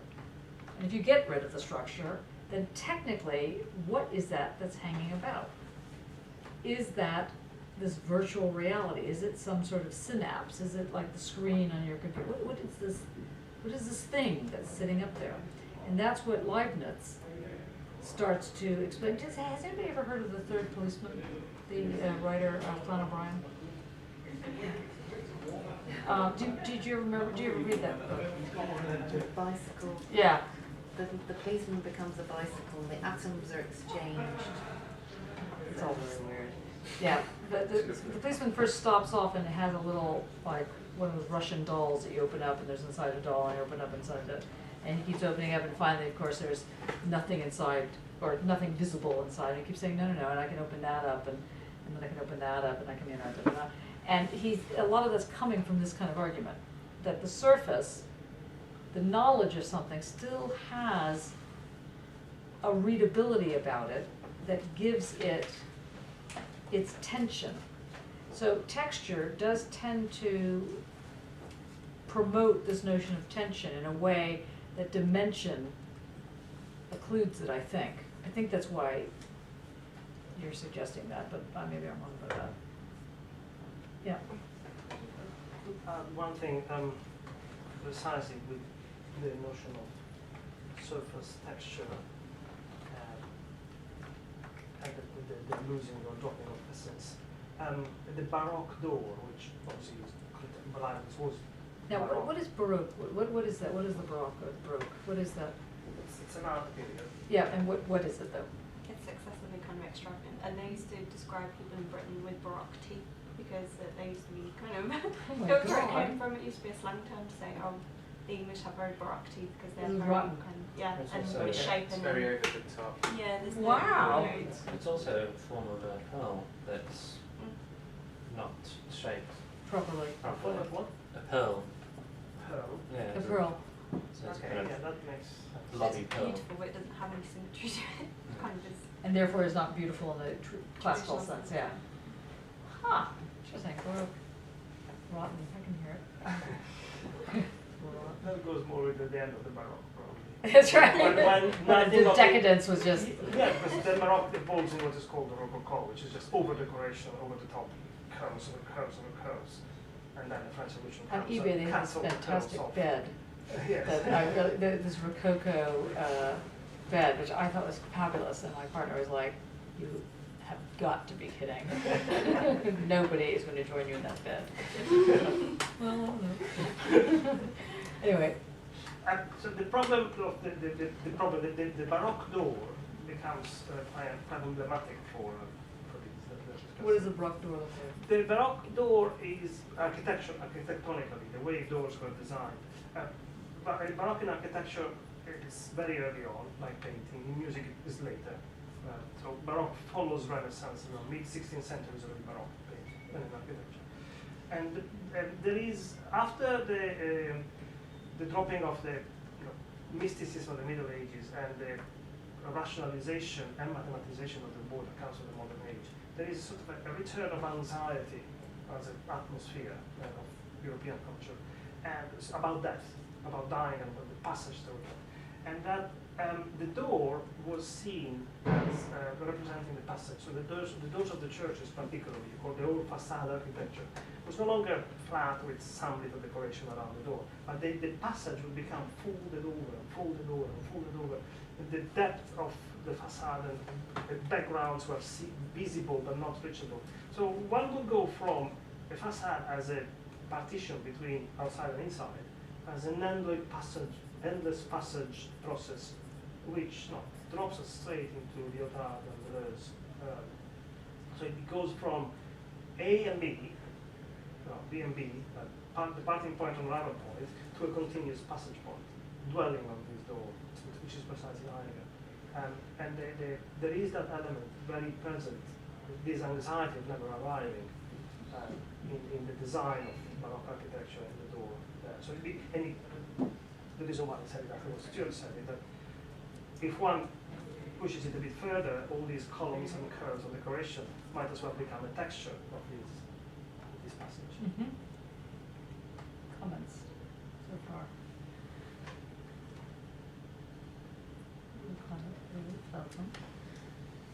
I'm quite interested in the textual when you fold the dimension, when you intervene. I'm not quite sure where that conversation was going, but I'm keen for us to continue that one actually. Mm-hmm. The word texture is quite interesting.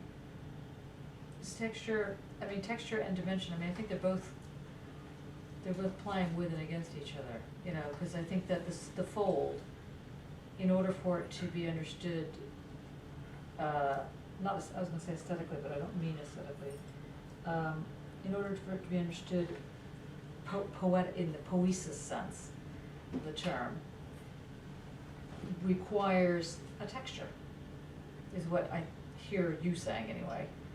And that texture then allows for a certain kind of movement that itself becomes the ground. Now this is where your work on ectoplasm, because the way in which the spirit world presents or is meant to present itself is presented in this seeable way, or even though some of it was so utterly false.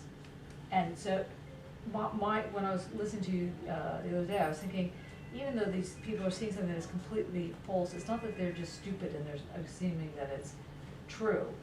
It's that they know it's not true. That's not the point. The point is that that the way in which the texture, let's say, of the presence of the ghost, which really can't be seen but could be at least formulated in this way, and hence it doesn't really matter that it looks completely ridiculous. In fact, the more ridiculous, that's fine, because then you can really see the outlines and the layers and this kind of thing. So in fact, what's being shown is what the ectoplasm texture would be like if you could actually see the texture, if you could actually hold that texture. But because you can only hold it in the picture, therefore can't hold it, it didn't really matter that it was trying to be real or not real. It was simply the fact of its existing. It's existing, it shows itself to be presented in this way, not as a dimension, but as a texture. So that's what I thought you were getting at there. Okay. Eyebrows or wrinkles? I mean, I hadn't hadn't quite made that final step. Well, when you think about your work, I mean, what you're saying is also quite good here. When you're thinking about your work, I mean, your last piece, can you describe the last piece that you did? What's on the stairs? Yeah. In a way, in order to, because I mean, I think a lot of it does speak to this sort of textural move that you're talking about. Yeah. Where to start with it? Because I'd sort of also wrapped it up in the context of a group tutorial on MA, so I was playing with that as well. Right, yeah. Just to add another sort of ingredient. But I've been researching the building and the stairs, and the ones out here actually with the little wooden cubes, which I'm sure you've seen. They were developed by a company in London, and I discovered that the company in London worked out of an old shipyard. The family actually were shipbuilders as well. And there was something in the quality of the grid and that history that led me to propose the idea of a game called Battle Steps, which was the 1970s battleships. I don't know, children of the 70s and early 80s may remember the plastics of. And then I sort of. What's cool? It's all. They have no plastic. You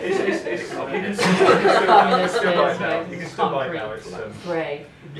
But everybody knows the principle of battleships, that you have your two sort of you set up your ships, and your opponent sets up their ships, and you have a spare board that you guess the location of their ships. And rather than having ships, our college context, I decided to have artists. But in this case, linked to the Gothic revival sort of underpinning of building the Ruskin thing. And what's the Ruskin thing, just so people know? So sort of, yeah, I forget what was the most valuable, was it a Giotto?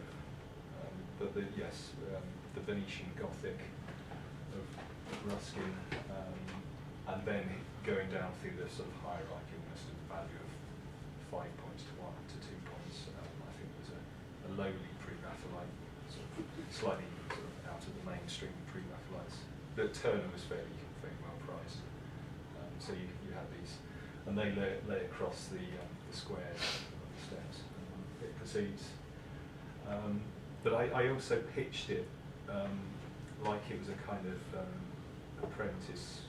Is that the right sort of style? Sort of selling an idea to an audience as well, because it was a prototype. So I was using the context of that to get feedback in a way as a product as well.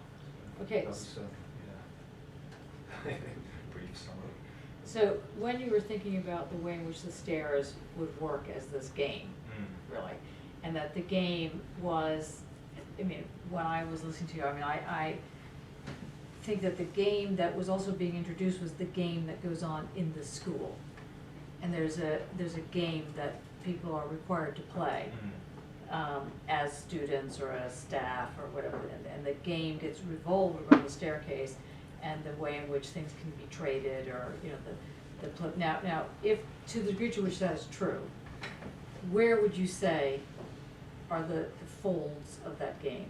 Where would you say, in order for me to have made that, let's put it slightly differently, in order for me to make that conclusion be something other than my opinion, that is the conclusion, but in fact, either that's what you were trying to do, or in fact that could be said that is what you're trying to do, and if you didn't realize you were trying to do that, what is it that could allow me to make that sort of deduction based on kind of what we've been talking about?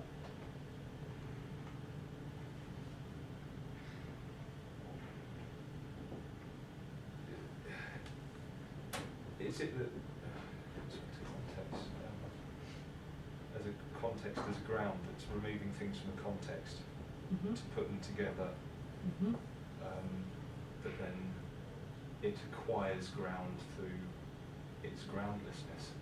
And the textures of, let's say, you start with the little cubes. That was really your start. Yeah. Right? And that led you to the shipbuilding and the grids. Well, yeah, and the text on the actual text that's on the thing. It's the way into the sort of the historical side of it. And that becomes, let's say, an ingredient. Yeah. Or we could say a texture. Yeah. Is that fair? Is that a fair slip? Yeah. Okay, so we have, so the groundless grounds, ingredients that create the groundless ground, or that give it its nuance, or they give it its texture, these things that come together to make it have a coherence, you're calling that texture, which is what you were getting at, I think, or the pushing of the thing. So it gives it its palimpsest, in a certain sense. It gives it its layers, except they're not really layers, as it's not layer upon layer upon layer. It's a constellation that, taken together, one is not privileged over the other. I was thinking about sort of burrs and on a plant, the way they hook together, but it was a bit too. I was beginning to be a bit concerned about it, and then reading the Deleuze's Fold was the sort of the particulate side of it seemed too isolated. There was something that they're kind of somehow folding in together, or somehow the texture of it is kind of holding it together.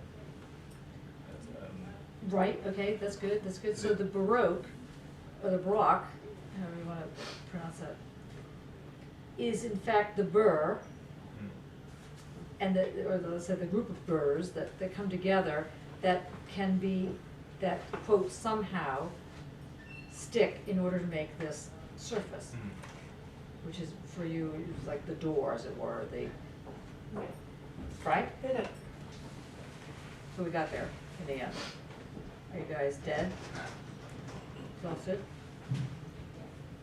Mental breakdown, but that's okay. Anybody have anything more to say? We have the sublime, and then that's it. Weren't you going to talk about the analytical sublime? Was I? Oh, I'm not okay, my no, account. Okay, sorry. No, we don't have to. No, no. I think that, is that where we are so far? Do you have anything more to add? Are you so, I'm worried that you're this exhausted.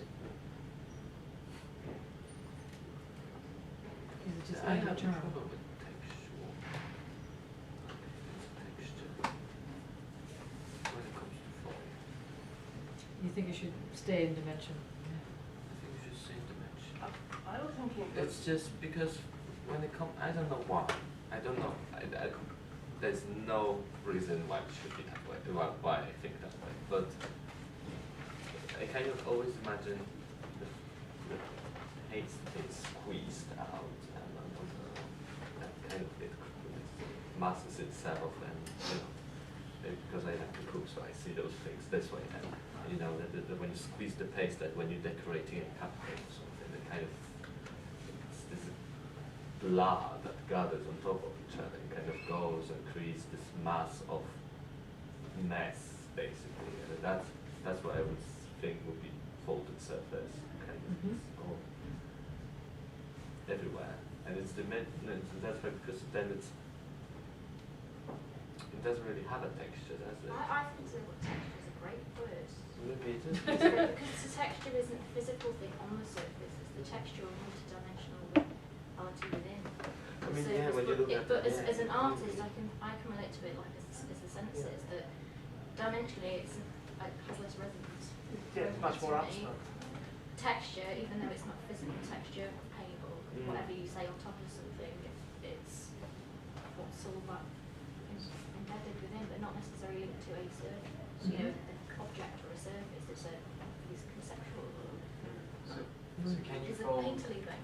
So can you fold time? Because we're talking quite a lot about historical references, where time came about.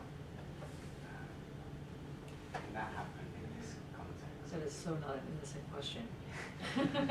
You're raising it as though you don't know whether or not that's the case. Anybody want to give it a go? I mean, there's an obvious answer. Yeah, Dave. You can, yeah. Yeah, of course. Yeah. Simply, but yeah. That's right. Yes. Well, to use an example of how someone did it, Gödel's proof between that linked relativity theory and idealistic philosophy. He managed to use relativity to show that basically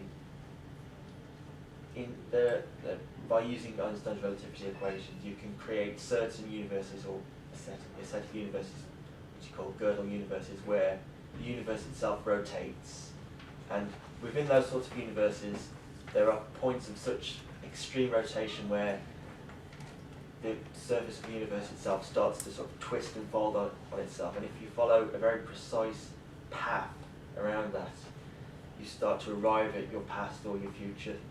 So and he follows on to say that if you can't settle a past, present, and future, then there's no such thing as time. There's no past. Past is no past. So forth. Okay, so if you had a rather than having. Sorry. So normally, chronologically, time would be seen in some sort of progression, right? But what he's suggesting is following Maxwell, basically, Maxwell's equation, where the present is here, and this is the future, and this is the past, and this is elsewhere. And that technically, one can fold they can fold this together so that then it looks like, and this is the present here, and this is the future and the past, and this is the elsewhere. And that becomes the ways in which one starts understanding light years and light time. So for example, we know that there are galaxies that are dead that we're still seeing. And we're not seeing it because it's coming like that. We're seeing it because it's been folded, and the way in which one understands how the past and the present are situated at the same time. At the present moment, we can see the past and the future right there. So it's not even that you have to go anywhere or like go into these. So this is a very different image of time, actually, the cone image. Like I said, Maxwell was the first to really start talking about that.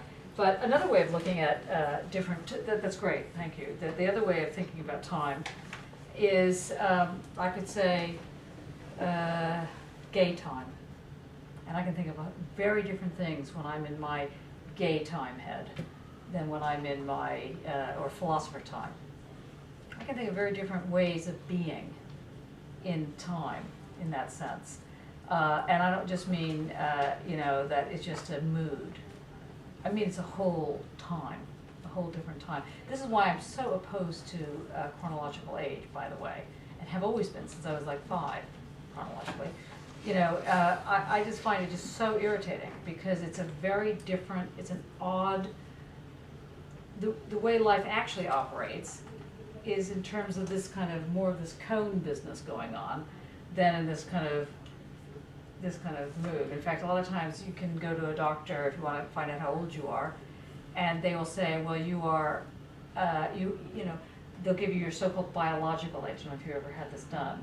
And your biological age is whatever it is, but it's not however many years you've been on the earth. That's not your biological age. Biological age is basically whether or not you can have an operation or not have an operation because your body is operating at a certain age, whatever they mark that as. You know, so it's just so again, even one might even want to say that chronology is the only one that really doesn't exist, even though it seems to present itself as the most common form. And of course, then there's different types of time: base 10 time, base 60 time. You know, we know the time we're operating in right now is on base 60. You know, dot 60. That's 1. You know, and 2 is 120, and so on and so forth. So you can. So those are different forms of time, but it goes in a circle. It doesn't go in a straight line. So again, there's different forms of time just within that form of time. And folded time then starts getting into this arena. And Gödel is one of the first to start articulating it mathematically so that he tried to bring physics and mathematics more into line with each other. There's been a big fight, as you can tell if you couldn't sleep at night and you needed to read Wittgenstein's mathematics and fundamental remarks on fundamental lectures or whatever, it's lectures on mathematics, 1939 lectures on mathematics. He gets into this whole, bee in his bonnet about, the fact you can't picture not the hexagon, but it's, was it? The 1,000 sides? No, but it's called something with an H, I can't think what it's called, a heliotrope. You can't picture this. And I don't know why you can't picture it, because I couldn't picture it, so I thought something was wrong here. Go away. Yeah. Hello. Go away. You can picture if you like. I just look at your machine. I know. Can you come back in, no, not another time, because we try this so often. Can you come back in, let's say, at 4? 4. Okay. Can you promise? Yeah. You sure? Yeah. Okay. Thanks.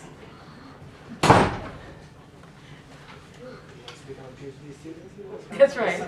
He always comes to the door. So anyway, where were we on this time business? So now what?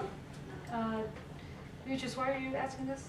Do you like to be called Demetrius? Or do you like to be called Dem? You can call me Dem, actually. That's what I thought. So I kept getting stuck on Dem. Okay. So anyway, did that answer your question, or was that the question? Yeah. I can't remember now what the question was. Okay. Well, initially it was we were discussing folding and the word texture, which was interesting. I've never kind of had that conversation before. But then whether or not texture applies to everything when you attempt to create this folding, and I was curious about time. And Like the texture of There time. is- yeah, there is. When you create that kind of poetic fold, if you like, whether you can find the texture within that. It's quite interesting. I think this is the crux of this course right now. I mean, this is a tough class today. You guys have done very well. Because it's really to try and understand how one accesses reality without, putting a model onto your analysis. This was the first hard step, which is difficult. But what I think I've heard today is you could actually set up different, not chapters, but let's say, one thing could be on texture, one could be on the, smell, the smell of time. Does time have a smell? That's interesting. I mean, because we talk in terms of like, dirty, or like the work I've been doing is the whole dirty theory book that I've been putting together. Like I think that when you start muddling it up with the senses, whenever anyone talks about the senses, they always talk about this thing called the senses. And then if you say, well, what do you mean by senses? They they get the five senses, but then not really the five senses. Now, there's visuality, there's smell, there's touch, and so on and so on. But really, what about extrasensory perception? What about perception? Is that a sense? And so on and so forth. And suddenly, the reason to get away from the senses like that was precisely so that one could have this thing called rigor, that one didn't have to bring in the intention of the artist, or clearly the person who made this and certainly the person who made that thought and would still think that they're making art. I would be willing to bet that the person who made the chessboard wasn't thinking that they were making art. They might have been thinking that it's designed, it's got a certain client, they've got X amount of money to spend for this, but they weren't doing this to be artful or to do anything. So the intention of the artist often comes back as a reason for why something is or isn't art. And as a result, artists or anybody are left with saying, well, in my opinion, this is art, or in my opinion, it's not art, and that's where you're left. And that's, you go to a gallery, and I mean, you could walk around. By accident, under the table.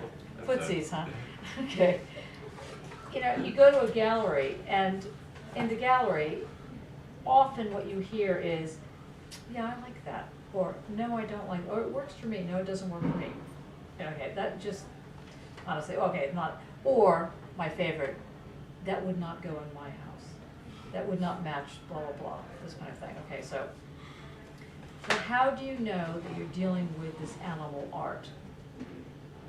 And if art is at the basis of everything, which is what these guys are concluding, they're saying that it is difference. That is what art is.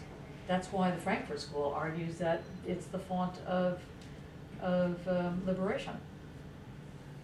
Sadly, of course, you lift a rock, find a reactionary artist. So you think, or really apolitical, or like this one over here. Yeah. No? I keep thinking I'm gesturing to say. Okay, see, it's a problem. It's like being in an auction. It's like. Was there a voice of comment that was coming out but didn't quite make it? No. Okay, sorry. But I suppose I was right.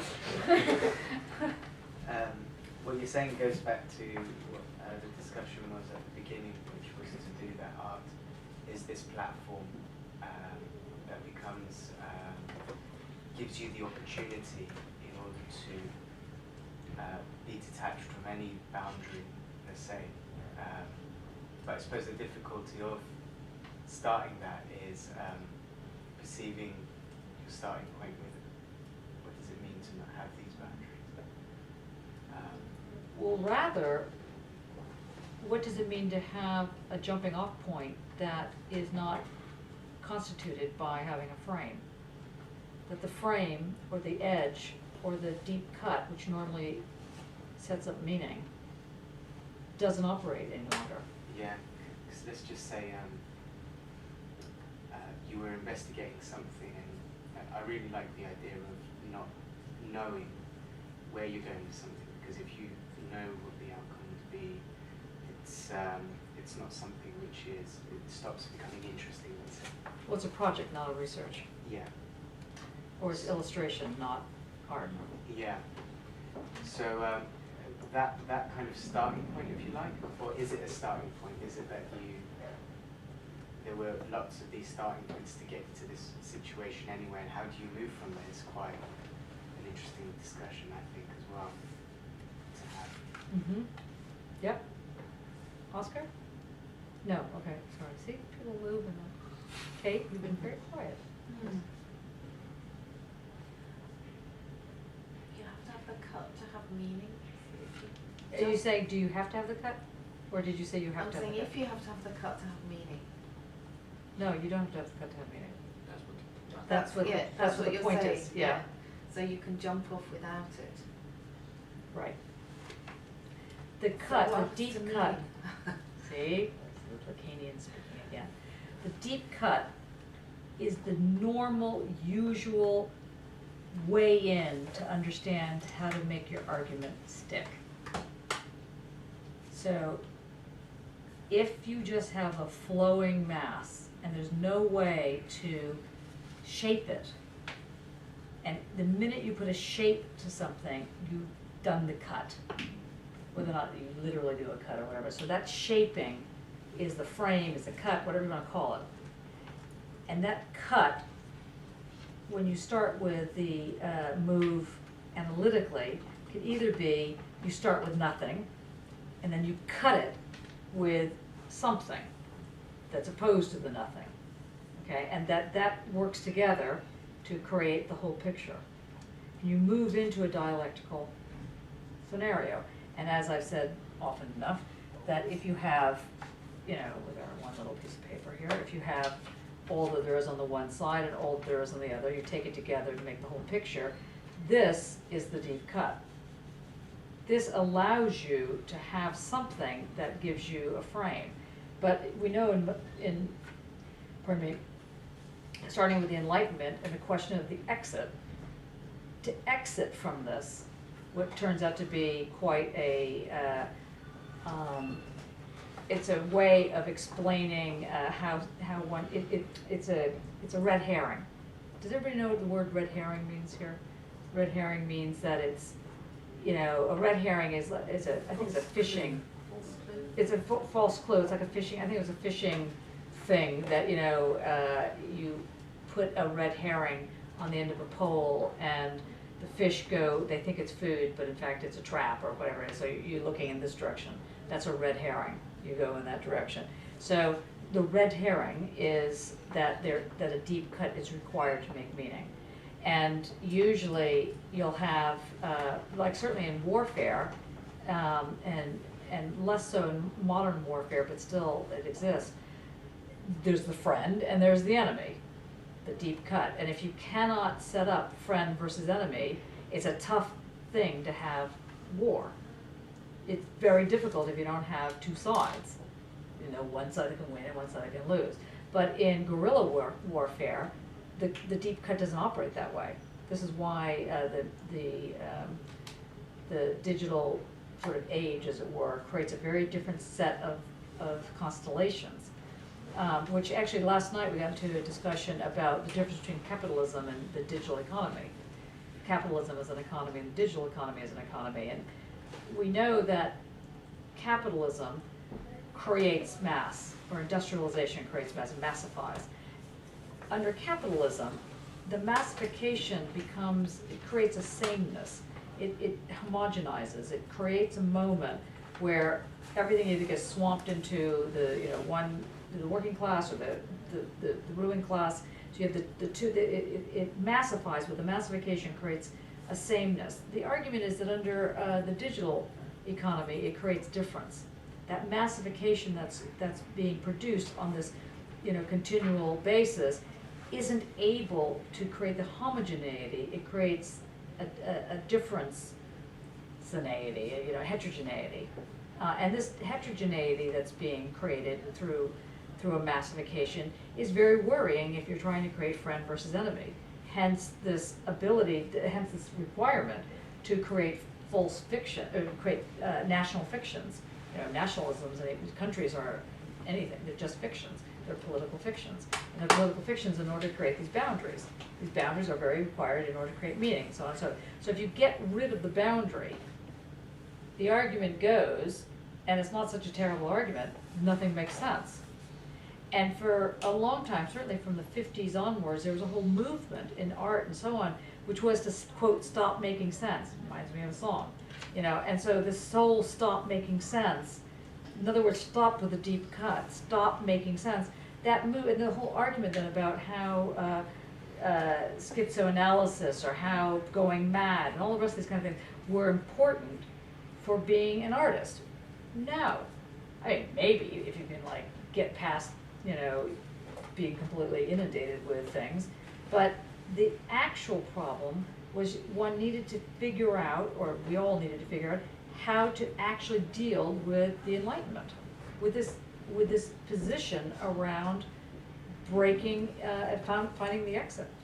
And in finding the exit, supposing it could be otherwise, a whole organizational thing, what does that really do once you forget about the intention and once you forget about how meaning is set up in a frame?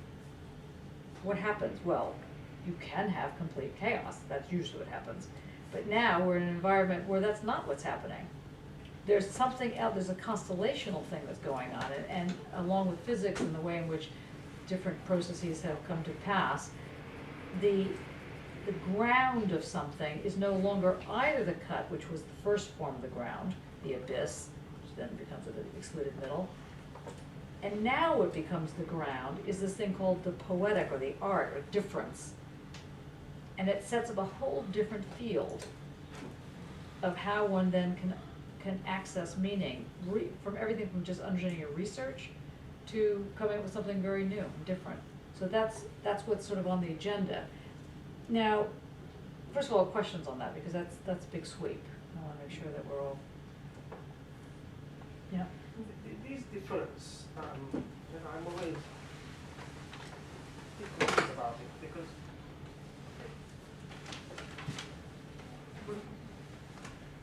it is posed in such a way that it risks becoming an entity of some sort. But I think, or better, I like to think that it should be the same problem we were looking at. Yes. I seem to be tapering off Yeah. of the area one is working on. Mhm. So that the center is quite clear, for example, that toward the end. Yeah. That makes more sense. Yeah, no, absolutely. No, I think that's a good question. I think that's right. I want to make a suggestion for next week, because I think we're pretty much, we've done what we needed to do here, I think.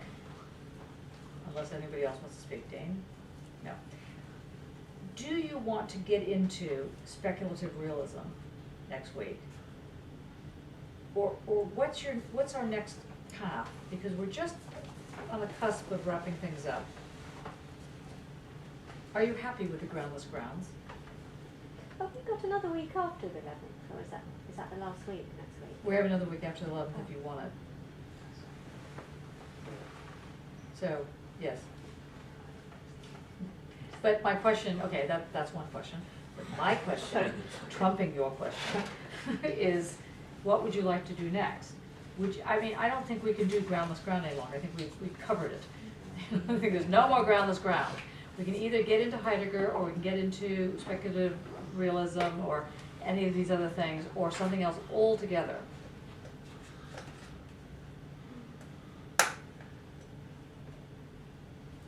Yes? Well, I quite wanted to return to that Benjamin, but The arcades. also I'm also interested in the analytic of the sublime. Yeah, we didn't get to this one, actually. And also I'm really We could do the Sublime next week. We could do this one. If Makes it's next sense. week, we could do the Sublime. You ever see that movie? If it's Tuesday, it must be Belgium. Anyway, it's a hilarious film, but I digress. Did you see it? Yeah, look at them. It's very funny. Yeah. What's it called? If it's Tuesday, it must be Belgium. It's very old. I think it's like the 50s, the 60s. Okay, so let's do the Sublime. Let's start with the analytic of the Sublime. Kate, you wanna present on the sublime? Yeah. I I've got thought you something might, in you the- have something to say on that. Something that's not quite, but by next week I might have it in a useful form. Yeah. Okay, it can be in a non-useful form next week, that's Is fine. that okay if I link it with Heidegger and Lacan? So I gave you a link with Heidegger, obviously with Lacan, it's going to have to happen as our resident Lacanian here, yes.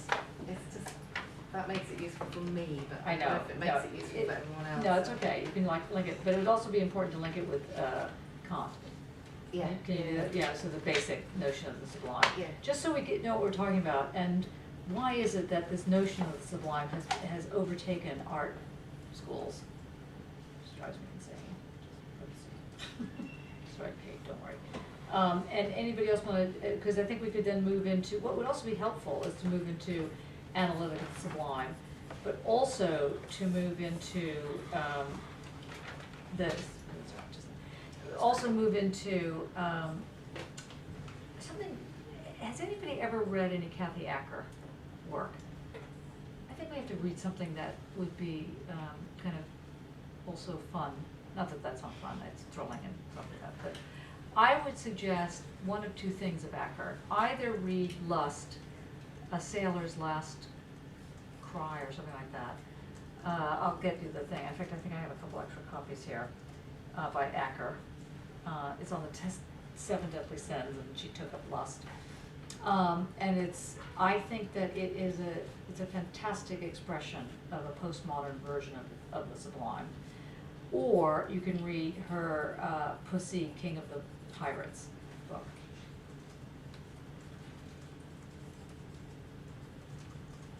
And I think that would set it in the right spin. And good. Yeah? After Christmas, we could try some speculative realism, more for information purposes. Okay. Because it closes what we are discussing backward to trying to find a ground sort of in a very different way. Okay, so what we could do, on the 17th, next week we can do the sublime stuff. On the 17th, we'll draw that in, and we'll look at, does everybody have access to Collapse or to Meyasu or Harman? That speculative turn book has got like essays by Wood in it.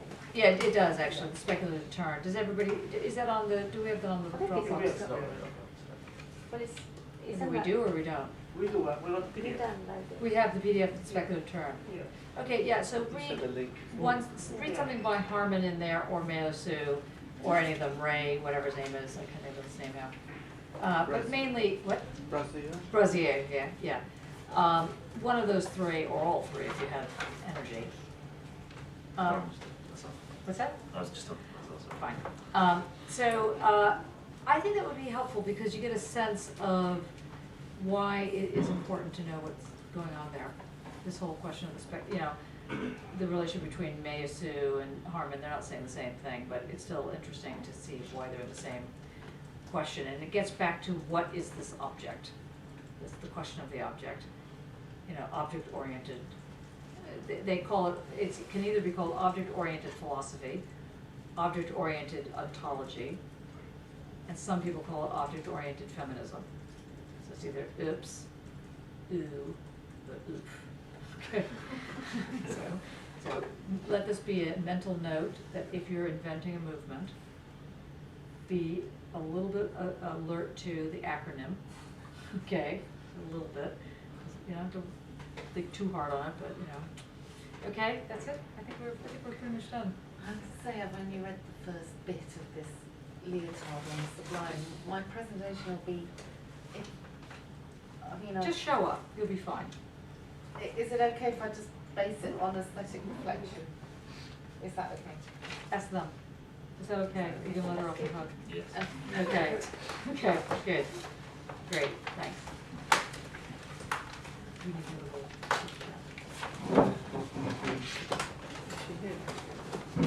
Okay, good, excellent.